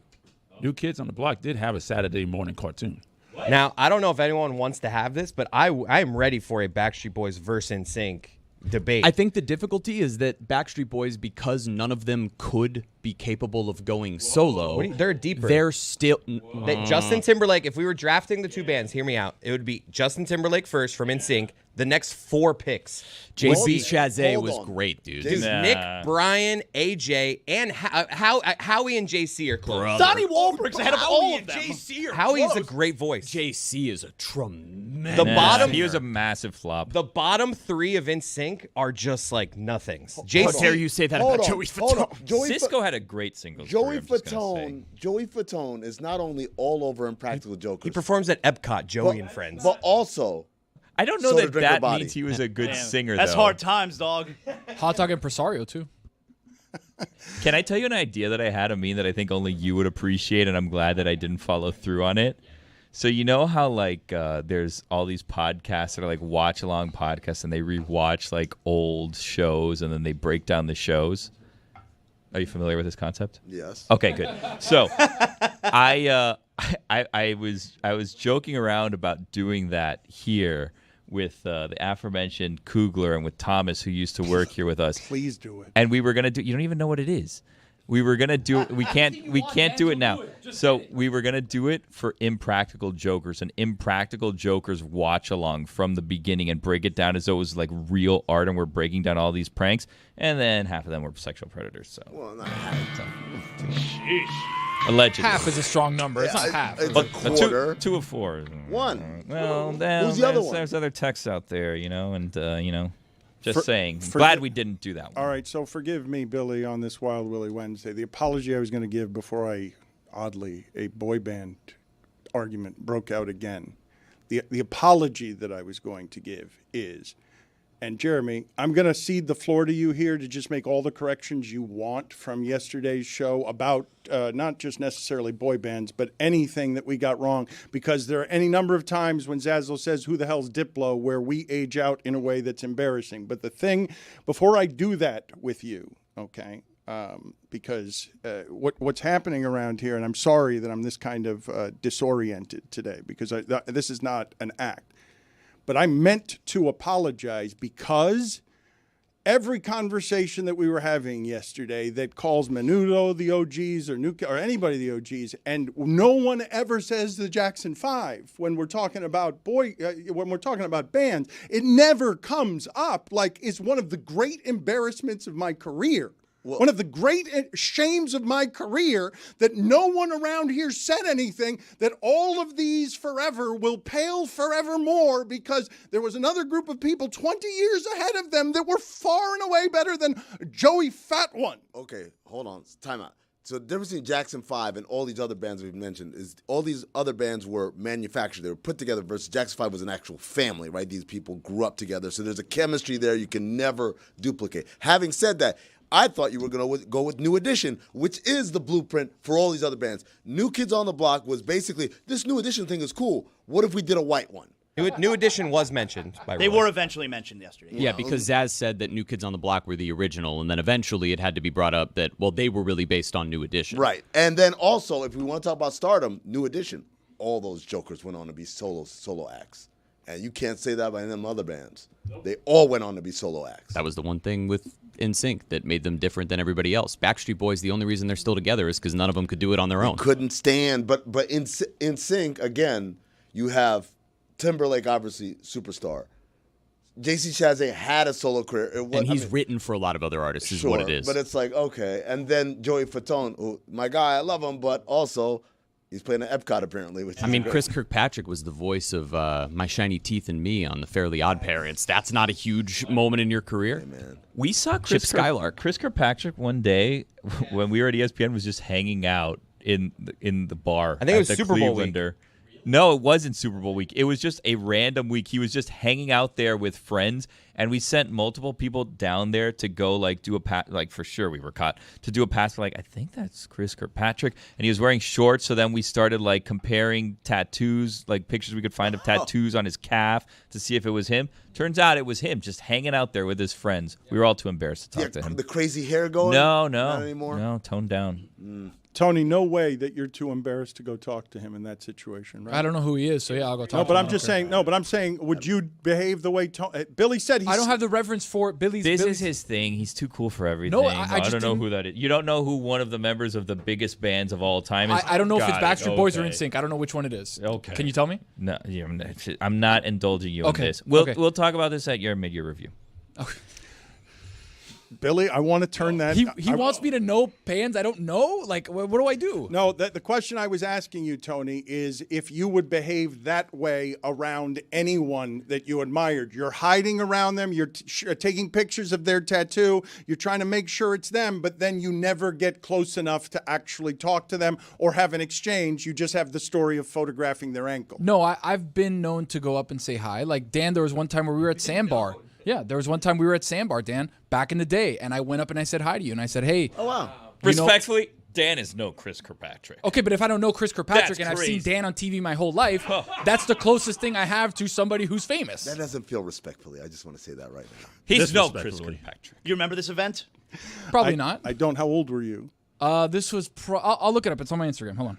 Did you know your dad? Like, you just said hi to your dad's friend. Yeah, but I mean, not my dad's friend. Like, I've never met Dan before. I just saw him at a sandbar, and they had an event, and I was like, let me go say hi to Dan, and there was. Can I bring something back for a moment? Please. I think, and I'm saying this as a compliment to Tony, because I feel like It won't been be getting beat everybody. up. I think Tony probably goes on the best dates with his wife out of everyone here. Thank you. I No need for that. He's right. Zazzo's dates at a bar shit dates. Like, we could agree on that. And it's good for me. I don't know what you're talking Exactly, about. but not well. That's the attitude that led to the breakup. Probably it's good for me. They just did I'm Backstreet just saying. Boys. I mean, jeez. He went, yeah, but you went to Backstreet Boys because you wanted to see Backstreet That's Boys. fair. Tony, I feel like him and his wife like actually go on dates. They dress up in their linens and they go. They put on their heels. They do all of that stuff. Yeah, and they like still like are very much like in love. I Not that I no date one my else wife. Is, I date my wife, Yeah. guys. Get on Tony, board. when you go out with your wife through the restaurant, do you sit on the same side of the booth? Never. With her? Because we're normal people. Do you pull her chair out when you sit down? I try to. Nice. Really? Sometimes the places we go to, the waiters will do it for us. It's just inconvenient sometimes. It's like, I'm going to walk. Like, Do you guys not do that? I've done it. Shut up. Nah. I've done You don't take your wife on dates? I've done of it. I see Tony on a date with his wife at the Cole concert. That's right. Yeah. I believe I'll probably beat Tony on most romantic, but we'll have a game show about it at some point, and we'll figure out how to. Who's your act. sunflower guy now that we're on the subject? I don't know what that means. Oh, okay. Never mind. Sunflower plug. You don't have a sunflower person for when you get your wife sunflowers? Told you mine before. Romance. I'll give you my sunflower guy. Don't worry. Look it up. I go get my wife sunflowers. In a field? I didn't realize what you were asking me when you said who's your sunflower person. No, I go to get them from Whole Foods. Is that what? Flower friends. Whole Foods. This guy. Do you even know what love is? So they shouldn't. They're not good flowers at Whole Foods.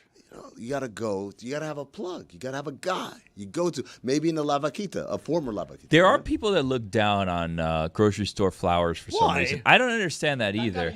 Who knows where I get my flowers from? I go to Publix, I get flowers from my wife. Who cares? I take off. You know where they have good tulips? Where's that? Target has good tulips in tulip season. You can go there, get them at an affordable price. Then you go into like the craft section. You go buy your own ribbon. Then you take off all the plastic surroundings. You go buy the ribbon. You tie a bow around it like this, and like, look at this. This is, no one knows if that cost me $12.99 or if that cost me $87. Great prices on the tulips. Tulips for the price of one. If you're ripping off the Publix sticker from the flowers, it's probably not the best flower. No, you got to get rid of that plastic that it comes in. You got to, you destroy that evidence right away. Get rid of that plastic. Soda drinkers' bodies in sports. Can we? Are these all going to end up being baseball players? Is there a reason that you just keep choosing nothing but baseball? You threw Jalen Rose in there, Yeah, and Dexter Pittman too. There's going to be an occasional. Mike Lowell he put in, not fat. There's a teammate. there's an inflammation we're talking about here, right? Like this is. Billy asked you moments ago. He asked you, how do you look like that if you don't drink soda? Such bullshit. Michael Doliak. No, but Michael Doliak. How does he look like he has a soda Michael body? Doliak doesn't seem like he has had any sugar since 1988. That person is not in. What Michael Doliak are you looking at? Michael Doliak looks like a guy who buys the 2-liter because it's cheaper per ounce than buying a 20-ounce. Bill Wennington. Oh yeah, big. That's Bill soda. I have no idea how you're like Pasty and white. the criteria is. Well, he just told you. He beat you to the punch there. It's just pasty and white, and I would say also inflammation, right? Yeah. But you tell me if I have this wrong. I mean, because I would argue as we talk here that if Michael Doliak was behind us shirtless, and I would love if that were so, though not as much as Chris would like if Paul Skeens were. I think all of these people here would be impressed by that. Michael Doliak would not look like he drinks. Even today? That him and the Plumleys and whatever it is that you think are people white and pasty, that those people shirtless would not look to you. This guy crushes soda. Like so, you guys did this to Michael Doliak when you're like that guy hasn't like. That's probably him now, too, by the way. Why do we have this picture on deck? Why That was Dan amazing. just threw that shit out there, and then I didn't see him with the V. Someone saw him on vacation, it seems like. Like, who? This is a picture someone here took. Okay, but this is where you guys consistently underestimate athletes. But when you do it to Scalabrini, I think it's fair, and maybe it shouldn't be. I think that Is that ginger what you're doing? You're okay with it because it's a ginger, maybe? Still a hate crime, Dan. I got one from hockey. Phil Kessel. I got one from hockey. Everyone. Yeah. No, that's not true. Well, maybe Magic Kachuk. Zaslow comes in here today, and he said he was sad. Zaslow was legitimately sad. I was. Because he's like, man, we really blew an opportunity yesterday. We really, as I said, he's gotten more and more confident, and he's gotten better at telling me how to do my job, though not when I need him on the Jackson 5 because he's got his biases that are cultural. I like what I like. He comes in here disappointed in me, and to my face, says, I'm disappointed in you. And it's because yesterday I missed an opportunity, and this is why he's a local South Florida media legend, to celebrate that yesterday was the 3-year anniversary of the Panthers got Kachuk. I blame myself. I should have been all over that yesterday. That's something to talk about. 3 years to the day. We can't do it today. It's not 3 years and a day to the day. No, we had to do it yesterday. 3 years to the day. Maybe the greatest trade in the history of South Florida sports. Also, the 3-year anniversary of Chris Whittingham abandoning the Panthers. Yeah. Jesus. So it's an all-time loser fan move. God. Dog, could you think of a that's never happened, right? There's never been that much success in 3 years after someone quit a fandom. And you have to consider the startling lack of success for the previous 20 years. It's always great when a know-it-all knows nothing, and Whittingham has publicly, and Whittingham is going to have whatever he wants in broadcasting. Already does, really. And here, when he was South Florida, we will always remember, eternal fool.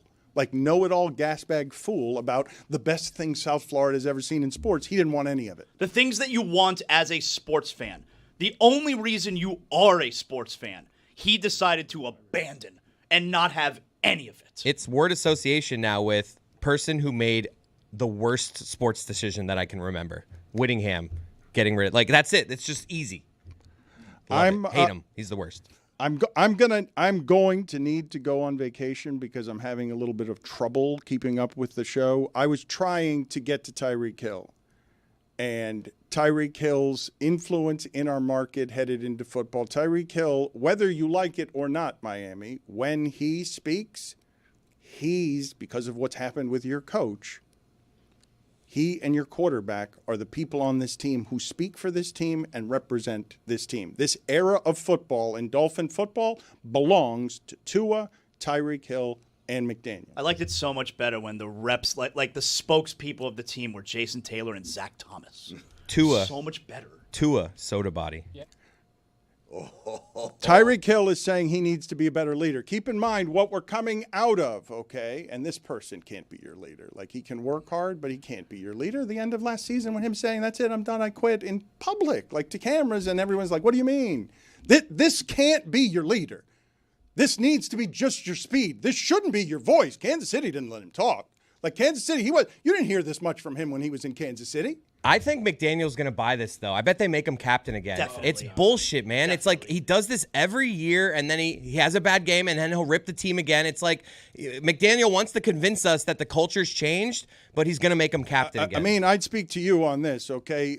You need your leader to be your hard worker, and I do not question his work ethic, but I question everything else. I don't question his work ethic. I don't question his speed. I question everything else, and I feel comfortable doing that. This person, okay? When Zazzle's like, they're crimes of immorality, or I know, or whatever the recklessness is, and you make your judgments about however many children he has. I don't know whether it's 10 or 11, but emotional person who's violent with women, we've only seen some of that. And this person represents your team, and some things about him get forgotten because he's fast, but he is a reckless, immature person. We've seen that publicly. It's obvious. He cannot be your leader. Can't be your leader. I think one of the things you guys are neglecting is how is he perceived in the locker room. I don't know. I'm just asking because sometimes leadership is not bestowed. Sometimes it's just there. And so if the guys listen to him, if they respect him, if they look up to him, like, it's kind of hard to fight that. But how can they when in the last game of the season, he's on the sideline, they're about to come out for an offensive series, and Jalen Waddle yells over to him, "Yo, Reek, you coming? Oh, you're done? Oh." Like, he literally told them, "I'm done," in the middle of the game. Well, but here's your problem. A bunch of suckers in that locker room then. Okay, well, no. Yeah. Their teammate quit on them, and it's my leader. Well, but okay, so you say they're suckers in the locker room. Man, this one's complicated. Yep. So he came from a champion, okay, and he left for money and power and got it. Now, he runs your room because he's the one with the money and the power. Everyone else here is pretty interchangeable, and everyone knows, oh, look, our quarterback's, we can't trust him. All we got that we know is he's fast. Like, that changes everything. Our coach doesn't look so good when he's injured. Our quarterback doesn't look so good if he's not trying his hardest. What Amin is saying is interesting because they might not respect a million things about him, but he makes the most money in there, him and his quarterback, and he's got a ton of power. He's also the only one who's done some actual winning. That's the thing. He's the only one. Like, when all of them get questioned for being tough, he's not questioned for it. We're not questioning his toughness. So when he says, well, how do the guys feel about him? I would say you got a whole lot of guys who don't have job security, proof that they're actually winners, and that's the guy that's at the top of the food chain as their most famous, important person. But they also did plenty of winning without him in Kansas City. Like, as soon as he was gone, they didn't really lose a step, and they actually have done more winning without him than they did winning with him. Like, honestly, if you're a Dolphins fan, I don't know how you can want anything but them having traded him already. Like, they should have gotten out from the Tyreek Hill Oh, it's business really not already. possible, though. It's like the cap hit, the dead money would be so huge if you traded him. Like, it's not worth it. You have to just keep him. Well, you won't get something fair in exchange for him, right? But I think the most productive days of Tyreek Hill are behind us. Do you not think that? Like, I think the Tyreek Hill window the Dolphins window in general with this team is probably closed somewhat. That is such. I mean, you might be right, and that is such a disgrace. We'll always have that Ravens game. I remember watching that on TV. We had like I ordered a jersey because of that game. That Dolphins Ravens game. That one to me was. I know there's a game where they scored 70. No, the Ravens game. The Ravens game was the pinnacle. They were down like 3 touchdowns at halftime. Yep. Roy went to the movies, didn't see the game. I know I'm thinking of it through the Dolphins prism, but there has to be another example of a team having such a small window of being good. The Dolphins, what did we have? Like, we had the best offense of that, and then everyone got hurt at the end of the year. We lost in that, but that 1 year, Dolphin fans were like, "We have Mike McDaniel." There was 3 seasons. It's done. And there was 3 seasons. There was the first season, and then there was the injury with Tua. Then there was the second season, and that was it. It's 2 years. Yeah, I guess. Even that first one, we weren't convinced yet. Like, it was really just 1 year of like, we are good, and then it's gone. And I feel like, what other team had a 1 year run of being good? It's bullshit. I thought we had arrived. I was like, I waited my whole life to be good, and it's done already. The Rams had a small window, but then won the Super Bowl. Yeah. What do you guys make of like the reports, I guess, like former Dolphins that come out and kind of take shots at McDaniels, basically saying like, yeah, he doesn't run a tight ship. Like, there's no structure there. People just come and go as they please. They do whatever they want. Like, that's a problem. I like coming in here and having rules to follow. Yeah, because everyone was praising him for that. Like, oh, look at him. He's a different guy. He comes in here. He has his meetings at, 25 past the hour because it's been 25 Tell years. Marino we're going to break all your records. Yeah. He goes around. He has the shoes with the tags on them still. And then, the capris and this and that. He's going to Heat games and sitting courtside a lot. Living his life. He loves his wife and kids. Like, what is this guy's thing? Where's the shirt at practice? I wish it were colder. Yeah. And then we're getting frostbite. Sunglasses indoors. Do you guys realize what a ticking time bomb this is? When Zaslow is talking about disgrace, we haven't even started with the disgrace. I'm looking at what the Chiefs have been for 10 years, however it is they got to that kind of excellence. And Tyreek Hill, almost like a caricature, like a cartoon, like a stereotype, comes and gets the money and the power of breaking away from team, and now you're going to try to rein him in when all he's known is success, and it's just so easy to lead and get along when everything's good. When everyone's healthy and fine, it's just so easy to do. You cannot trust this person headed into an uncertain season to not be volatile as your leader and the front of your team. You lose 3 games and he has 4 catches because you can't block again. This whole thing's going to go up in flames. He's going to get fired during the season because they've given him all the power. They can't take it back now. He yells at the end of the season, "Get me out of here, I'm gone." And now he's giving you this sound to start training camp because he's your guy, he's your voice, he's your legs. This is what you're stuck with, Dolphins. You're riding this. My whole life, man, I've always been a competitor, dog. My grandparents raised me that way. I enjoy winning. I mean, I know how to lose, but in those moments like that, I need to be better as a leader, and I realized that throughout this whole entire offense because ever since me and my family got here, this fan base has been special to us. You know, showing up to like different engagements. Whenever we meet people in the community, they've been great. So as a leader of this team and also as a leader of this community, I just need to be better in that sense. And then just know like there are like a ton of like little kids that like look up to me as a player, as a role model. So I just got to remind myself of that, you know what I'm saying? And then just take hold of that and then own it. So.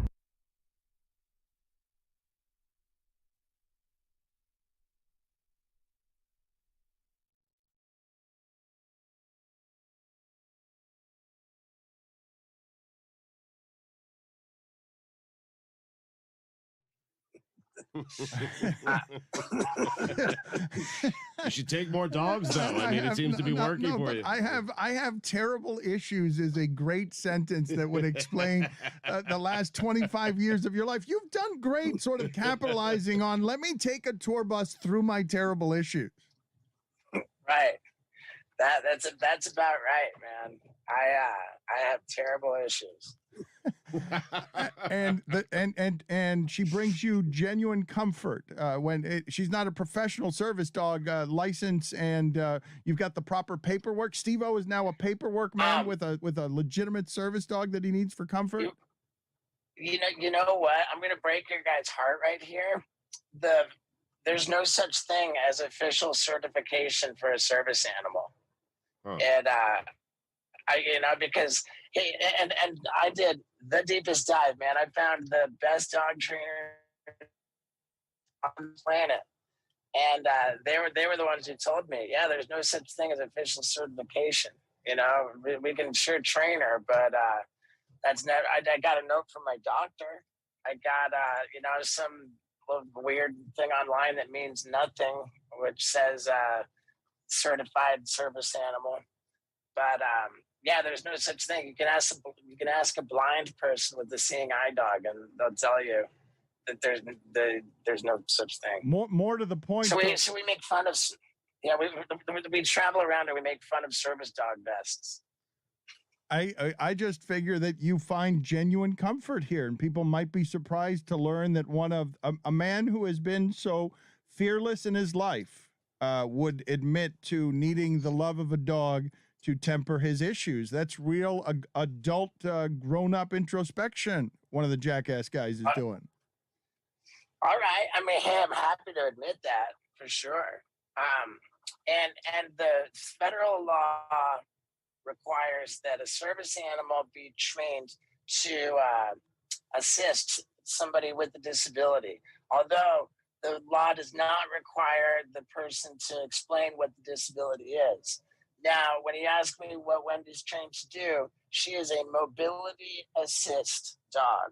And what that means is she gets me where I'm going because I'm not going anywhere without her. Nice. That's why you got 100 million views. That's because people love dogs and love the story of you just found a dog in Peru and fell in love. Well, Steve-O, are you certain there's no one in Peru looking for their dog named Wendy? I mean, I am. I'm very certain. Okay. I just wanted to make sure, Steve. Okay. Thank you.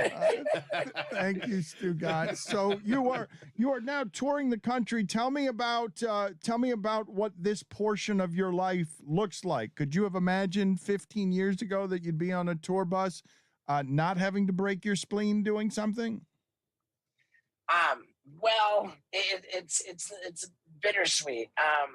I am on a gorgeous tour bus, and the tour I'm on is called the Bucket List Tour, and what that is sort of.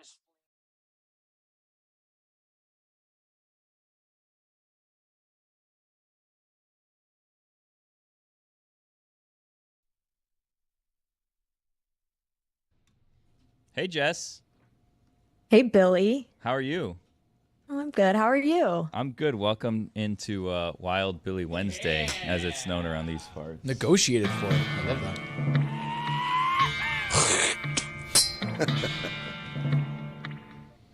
Oh, I thought there was more. Okay, so anyway, so Amin is in, Zazzle's in, Tony's in here, Chris is in, Jeremy, Dan's in here, Roy's in, and we're having a good time. I don't know if you've been watching the show today, but we have a number of things to get to and a number of things that we've gotten to. So I don't know if you want us to throw you a topic, if you want to give us a topic, but I can catch you up on what we've talked about so far. We've talked about soda bodies. We've talked about flowers from grocery stores. We've talked about boy bands, and we've talked about the Miami Dolphins. So if you're kind of want to get in on any of that, we can get to that. Also, guys, everybody here, this is breaking news that I'm reporting first here. I've done some reporting, as Mike would say. And we have a new game that I want to play with Jessica and with all of you, and you guys can all participate in this game. Dan, you included, Zaz, Amin, everyone can play. And the name of the game is called I Wish It Were True. What? Is this like a Notre Dame pun? It's just, we'll get to it when we get to it. We don't have to start with the game, but we can work our way up to the game. It's called I Wish It Were True. Oh. Okay. Yeah, so I'm going to throw out a topic, and then you guys say, I wish it were true, or I wish it weren't true. It's a fun game. We'll get to that a little bit later. Okay. Okay. So, Jess, who in sports has a soda body? Ooh, well, I call it pop. So Okay. I would also like to throw out another topic, Billy, if I Okay. am allowed to do that. Yeah, just forget about all the stuff I said. It's fine. No, we'll get to all of that. Don't. I really want to talk about the Dolphins with you guys. But I don't. Have you guys mentioned Ozzy Osbourne dying yet? No, we haven't mentioned Ozzy Osbourne dying. Okay, so I may not be the perfect person to eulogize Ozzy Osbourne because he's a little of an older generation than me. However, I do have a really odd Ozzy Osbourne sports connection, and I was a child of the VH1 MTV era, so I did watch his reality show back in the early 2000s. The Osbournes. That's honestly how I was introduced to Ozzy Osbourne. I didn't know anything about Ozzy Osbourne until I watched the Osbournes. Really? Yeah, at all, because I was such a little kid. I didn't know about the Osbournes until I saw them, and I was such like a such a little bubble that I was like, wow, they say a lot of bad words to their kids. Yeah. Like, this is wild. That's not how my house is. That was exactly what my introduction was to Ozzy Osbourne also. And then my sister was like, yeah, he also ate a bat once. And I was like, what? But then Billy, after the Osbourne show became super popular in like 2002, he was actually at a Cubs-Dodgers game in August 2003 that I happened to attend and went down as one of the most infamous take me out to the ball game 7th inning stretch singing jobs of anyone in the history of the 7th inning stretch. And so my connection to Ozzy Osbourne has always been that I was there as I think 7-year-old. This was like the height of my Cubs fandom, like a month before the Steve Bartman thing, which is where my blood feud with Miami started. Marlins took And that ass that I night. saw Ozzy sing the 7th inning stretch live. And like, this was like, pre-social media, but like this 7th inning stretch went viral. And I think we have sound from it, Roy, if people aren't familiar. All right, Chicago. I want to hear a real crazy crowd start singing with me. Are you ready? Are you ready? I can't hear you. Are you ready? 1, 2, 3, and let's go out to the bar. Let's go out to the river. Take me in, bring us into. I don't remember what I have to do. And I've gone out of the dark.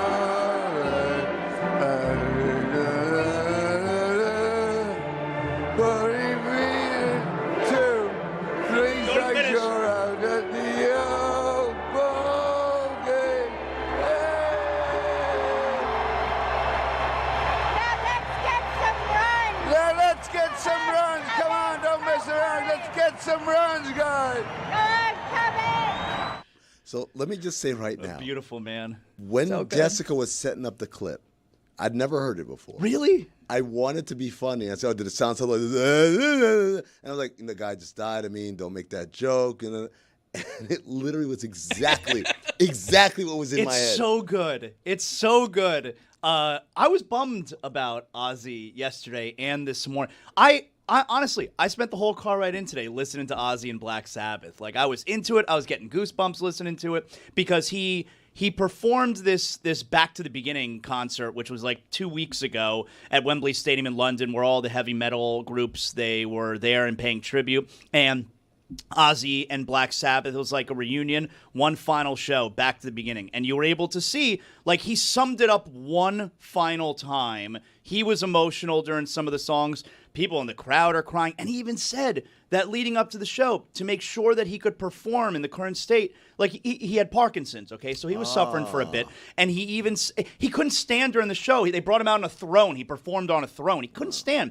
And he said leading up to the show, he wasn't taking his medication anymore because he needed to make sure that he could focus and do it one final time. Like, he was saying goodbye to all of us. It's so cool. I was showing my wife that last night. Can we name a celebrity that went out better than Ozzy? It really, it's like that is like it I don't want to really say beautiful. It's cool, but no, like it was it's something so beautiful. About awesome that he got to do that. He was saying goodbye to us. Oh, be clear on this. That's one of the most moving things I've ever seen or heard. I've told you guys before that seeing Led Zeppelin play at the Kennedy Center when Hart and a chorus is singing behind them, seeing them, their music played for them, back to them, is among the best television or moving music I've ever seen.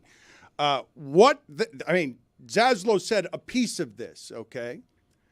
The piece of it that Zaslow's hitting on is those bands showed up for 15 minutes, all of them, to do their very best because they knew that guy was dying and they knew what he was.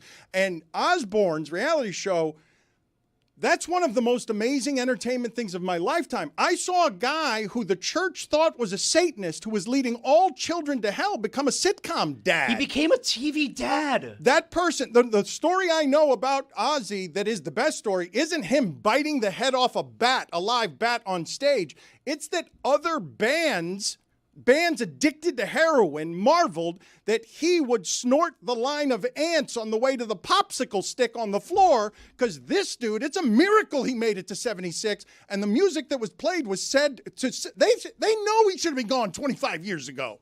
Like, that dude was an insane person. To see him go sitcom dad to then goodbye, I had a lot of fun, and everyone's like crying in the crowd because they know exactly what that means. Very few people get to go out like that. Take me in. And then the Cubs lost, even though Zambrano was pitching, Dan. It was a huge bummer. Wow, this really Soda body. burnt that memory into your brain, your 7-year-old brain. Zambrano, great. The Cubs fans also, by the way, like, let him get away with it because, like, they will boo the crap out of anyone that does that. And Ozzy's like, this was awesome. Like, Alex Cooper was there a couple weeks ago. They hated Alex Cooper singing "Take Me Out to the Ball Game," but they loved this. Alex Cooper? Alex the Cooper? podcast host. Oh, I thought we were like doing the rock and roll guys. It's like, oh, Alice Cooper was there. Wow. Billy, we can't play the video, but as soon as he starts singing, they cut to the bleacher seats and there's just a guy without a shirt on, and he just starts laughing, and then you hear the laugh from the crowd at the Cubs game. And so actually my dad, someone invited my dad and like all of us to sit in a club or like a box seat for that game. So we were like right next to the TV booth, and that was like a big deal because, you know, I never sat in a box before, and they have a dessert cart. But the thing that I remember most was like we all went out into the hallway to see Ozzy and Sharon Osbourne walk out from like the TV booth right after it happened, and that was like the first time I'd ever seen a celebrity in person. I was like, this is the coolest day of my life. And then I actually, like, a few years later in Chicago, saw Black Sabbath at Lollapalooza, I think. So I don't know, that was always my Ozzy Osbourne connection. You could look at me, Lucy, for that too. Hold on, you said a few years later? Yeah, like probably. She went at 9 to Lollapalooza. 10 years later. Okay, all right. I was like, you were like 10 at the. Go to see Sabbath, 10 years old. So, anyways, bummed to hear that he passed away. He was like one of the first sitcom family dads. That's amazing. You know, in my household. To be that as an age, MTV and like baby. that's how you get turned on to who Ozzy Osbourne is. America feared him. The church was saying that he was the most evil person in entertainment. What was he like? Because like when you guys say that, but when I was, turned on to him, he was a sitcom dad, and he was kind of like this guy. Like obviously it's because of the years of drug use, but he just seemed like this guy that was just like bumbling around a lot of the time. And I was like, how is this person the most feared person in America? And they think that this guy is going to like recruit me to a cult, because if that Ozzy Osbourne showed up at my door and was like, hey, you want to worship Satan? I'd be like, nah, I think I'm good, but thank you. Like, you want to come in and like... I mean, it's because when you think of heavy metal, through the 70s and then the 80s, he was the guy. Like, he was the very, very top of the food chain when it comes to heavy metal stars. He was just a titan. And for that guy to be the sweet man we saw bumbling around his home, where by the way, he's not in charge. The kids and the wife run the show, and they tell him what to do. It was really endearing, and he was like the sweetest man.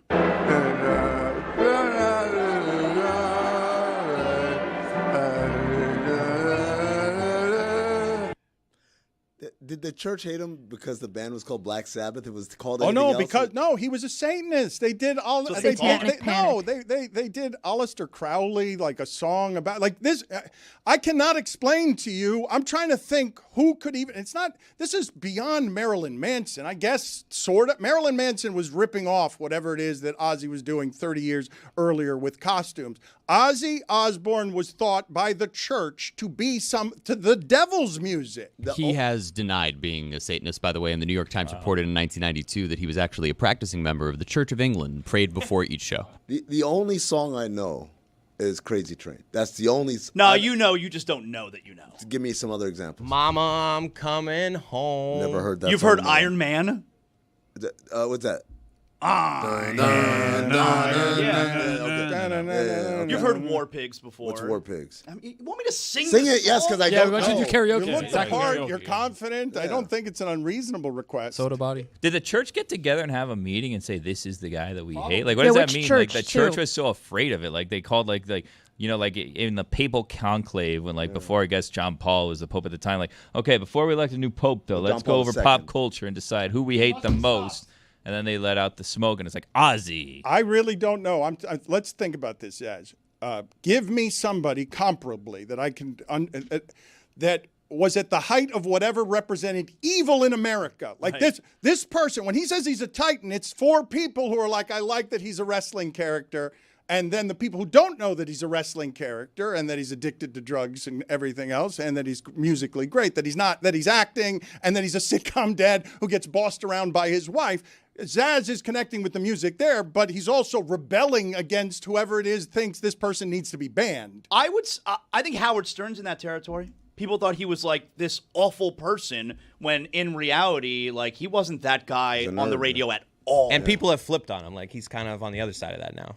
I feel like if you're the church, right, like that's the worst thing you want to do, right? Because like if you're like a young impressionable kid, it's like the church hates this guy. He's like way too hot. It's like, whoa, I like this guy, right? Like I feel like if the church wanted to do effect, that, Billy. what they should do is like, this is Joel Osteen. God, I mean, this guy does not represent the church at all. And then a bunch of people are like, I got to check out this Osteen guy, see what he's all about. The church hates him so much, Reverse psychology is just bring him into the church that way. Every time. Jessica just said Streisand effect, and I got to be honest, I've heard that. I learned, I can't remember what it is, but I heard it for the first time like 3 days ago, and I've heard it seven times since. Yeah, I don't think I've ever heard of Streisand effect? Jessica, what is the Streisand effect?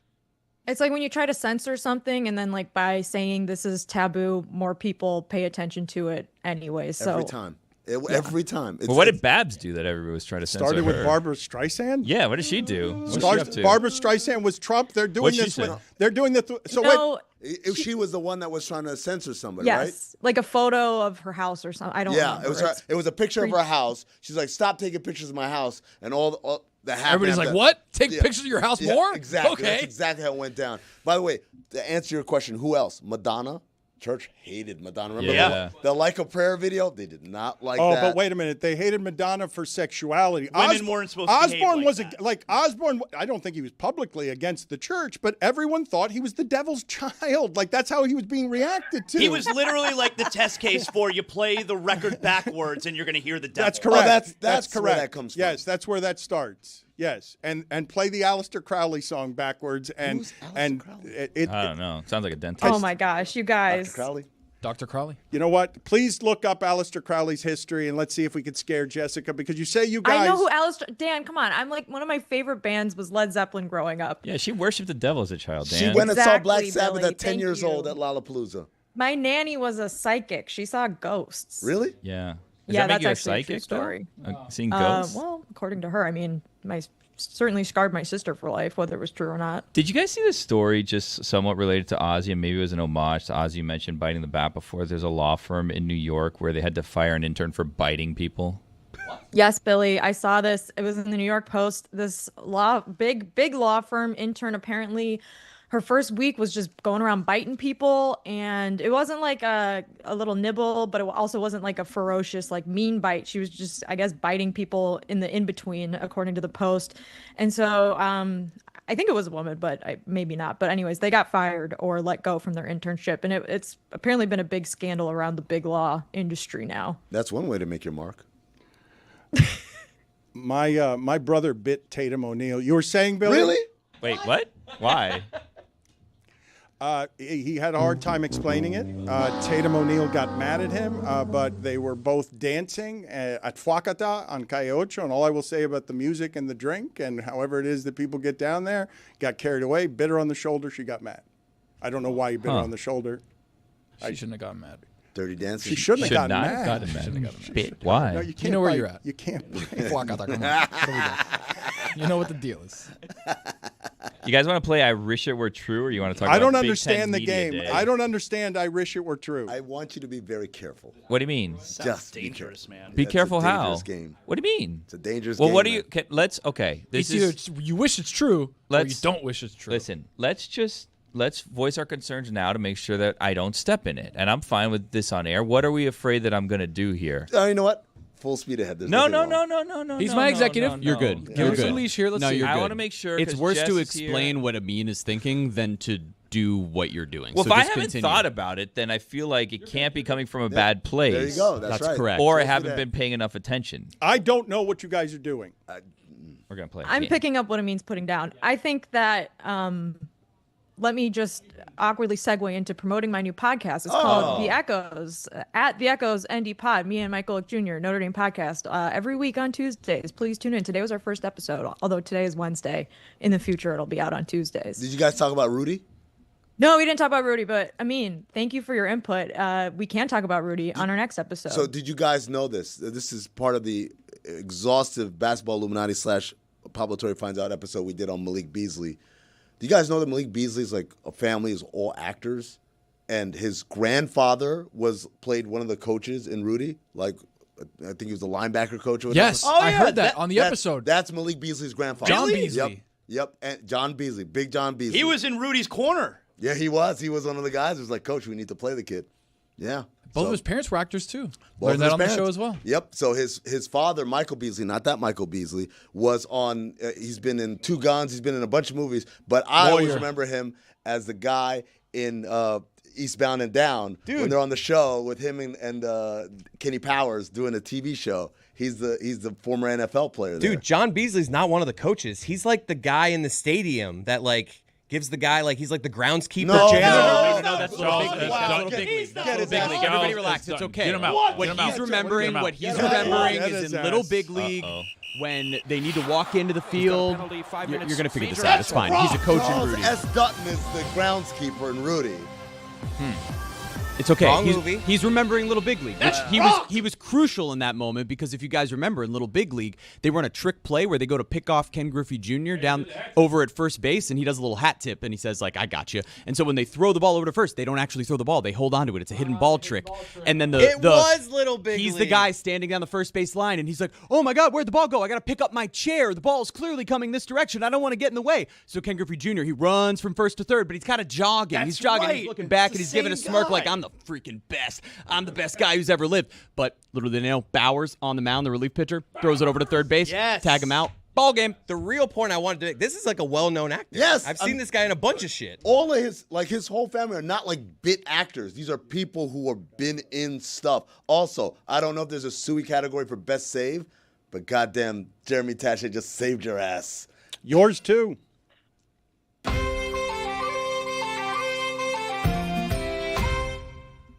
Oh, I thought the bed was longer for Irish It Were True. But that's the open. So it's a new game called Irish It Were True. Jessica, can I hear some of the other names you guys were thinking of? Because Echoes is great with you and Mike Golick for all things Notre Dame. What were some of the other name choices you guys were going over? Cheer, cheer for old Notre Dame. Wake up the echoes cheering her name. Send a volley cheer on high. That's where it comes from. That's a long name. I was going to say it's a long podcast. That's a real name. long Like podcast. that. Deep cut. That was the only title that was discussed, Dan. Wow. That was it. One and done. That's not good. That's not a good brainstorming process. I'm just saying it. The name's good, but that process not good. Show your work kind of thing. Yeah. All right, Irish It Were True. So this is how this game works. I'm going to give you a fact about something that is Irish. And if it's false, you say, I wish it were true. But if it's something that you think is true, you say, I wish it wasn't true. Because then you're saying that it's true. I wish it wasn't. Irish, it were so true. confused. Or Irish, it weren't true. I'm following.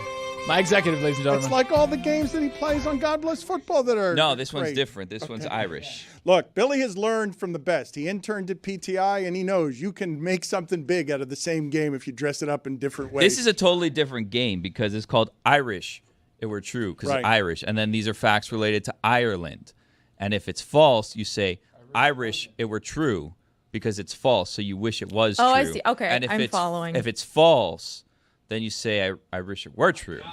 I'm just Get going to it? say wish, though. Okay. Irish, because it's brought to you by The Echoes, your podcast. Irish. It's not wish, it's Irish. It's one word, Irish, like Ireland. Okay, here's the first one. Colin Farrell quit smoking on his 34th birthday, May 31st, 2010. He mentioned that he smoked an entire pack of cigarettes that day, paying close attention to every puff he took, and even wrote a goodbye letter to cigarettes. Wow. He stubbed out his last cigarette at 11:55 p.m. that night and has been smoke-free ever since. This is a good game. Guys? I wish it weren't No, true. that's not the game. Irish. That's not the Irish. game. You're not playing mean- it right. You play. I mean, why don't you answer? I'm not. I don't have a podcast called The Echoes. Oh, Dan? Well, do you wanna be on a Well, podcast? I am confused by the rules of the game, but I guess I would have to say, because I'm confused by the rules of the game, I want that to be true, but I wish it weren't true. So you think it is true? Yes. I do think it's That's true, what but I he's don't saying. know how to say that I Yeah, think that it's true. It's true. I wish it weren't true because it is true. Yes. All right.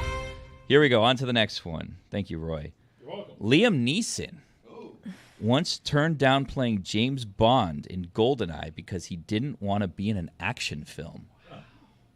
That's good music, man. This is great music. It's funny music. Oh man, I'm nostalgic for my trip to Ireland 2 years ago now. I wish. I feel like I'm at the bottom of the I- Titanic dancing. At Dan's wedding. The underwater. Roy. That was us at Dan's wedding. Everyone else, Sarah Spain and Dan Patrick. It was basically that, and then like, Dan Patrick, look what I can do.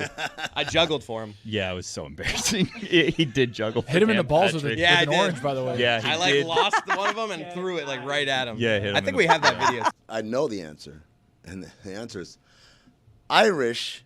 It weren't true because it is true. Anyone else have any guesses? Amin is right. That's what That I was gonna true. say. Yeah, that was true. It actually, what Chris was just saying reminded me of an article I saw in The Cut the other day. Did you guys see the article about like summer long balls? Apparently, when it gets really hot out, your balls become like really long. You Like got some long long ass Larry. balls, Larry. Larry long balls. Yeah. Long ball Larry. Yeah. I read a whole article about this. There was a whole article in the cut about men's biology. I like that. What did the article say? There was a lot of like medical language involving like the veins and the testicles and things of that nature. What happens in the winter? They go back up. Shrink. Yeah, they go back up when they're cold, I guess. Yep.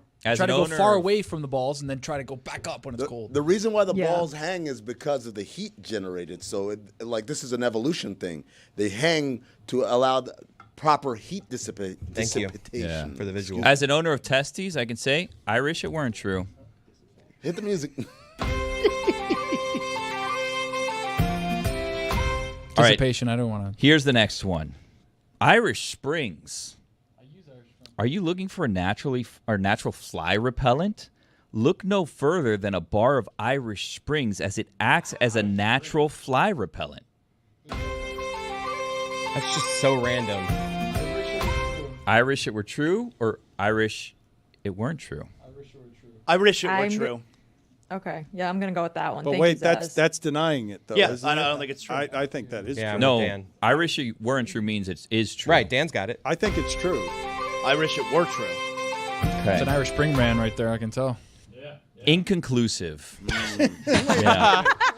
When you combine Irish Spring soap with water, it does kill insects. Soapy water is lethal for flies, and when their bodies are covered with it, they dry out. While this can be an effective homemade spray you can put into a bottle, it doesn't necessarily repel flies in the way you may want. The evidence for the efficacy of this trick when it comes to repelling flies is anecdotal. Wash your ass. Wash your ass? Is that what you just said? Wash your ass? That's it. Like, yeah, wash your ass to keep the flies away. Not bad advice. Okay, I have two more quick ones for Irish it were true or Irish it were false. I have a top 5 Led Zeppelin songs if anyone needs Yes, it. I want to Really? hear that. Yes. Led Zeppelin, boy band? Ooh, yeah. I'm with you. Pearl Jam, There's boy a- band. There's a rumor they're gonna play at the World Cup opening ceremony, right? Or did I make that up? Pearl Jam? Zaz? No, Led Zeppelin. Yeah, I think you're right about that. Really? I think so. I think I've heard that. When's yeah. the last time Led Zeppelin played? I mean, it's a long time ago. What? Are you kidding me? That's a thing that's real? Last time they played was when they had Zeppelins. I wish it weren't true. Yeah. Waldo the Wizard, a helpful but scatterbrained magician, was created for a cereal that never hit the market and instead graced Lucky Charms boxes for only a matter of months when Lucky was thought to be not friendly enough.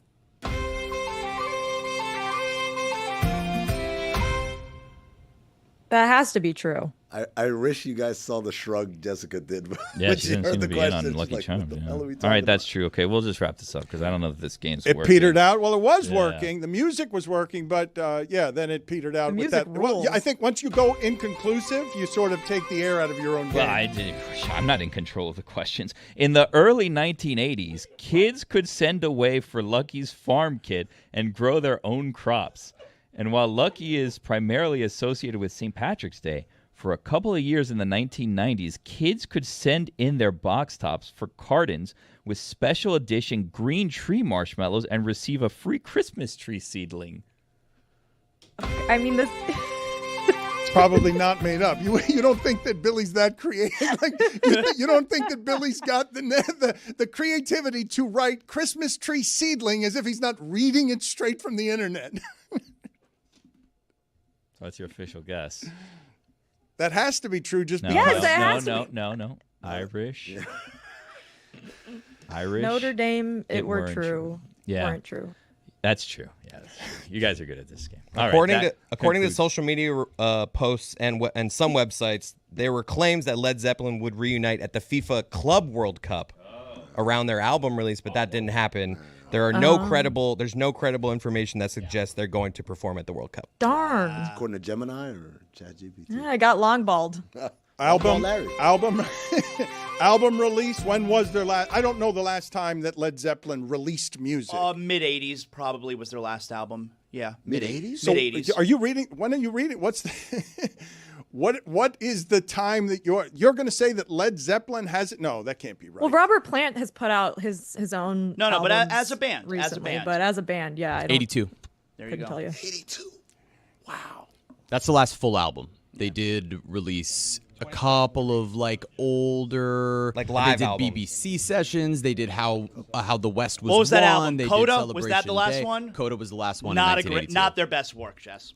Cool name for an album, though. Nothing on the top 5 from that. Coolest. list. I'm trying to hear this top 5. Yeah, what is your Well, top 5? I do want to hear the Jeremy top 5 of corrections from the entirety of the week, but I do want Jessica to make some rulings on some things that we've been talking okay. about here. How do you feel if there is a booth for 4 people and there are only 2 of you, Lehman sitting right next to you in the booth? How do we feel about that? In a booth, it's a little awkward. Yeah. I mean, especially because he's left-handed and I'm right-handed. We always sit on the wrong sides and then we bump elbows the whole time. But is it romantic? Do you think your man is romantic if he sits next to you? What needs to sit next to you instead of across from you? I don't want my head to be like this the whole time I'm eating dinner. I want to be able to like see you. What does she know about romance? If he did that on the first date, is there a second date? Yeah, I mean, unless he like said something really effed up too, and then I'd be like, that's 2 strikes. I don't know. What if the first date was at a Pizza Hut? Hold on. You can't. The old school Pizza Hut. That was a restaurant, a sit-down restaurant Pizza Hut. This is how Greg Cody, on a first date with what would become his wife at a Pizza Hut, he sat next to her and she thought it was creepy. Well,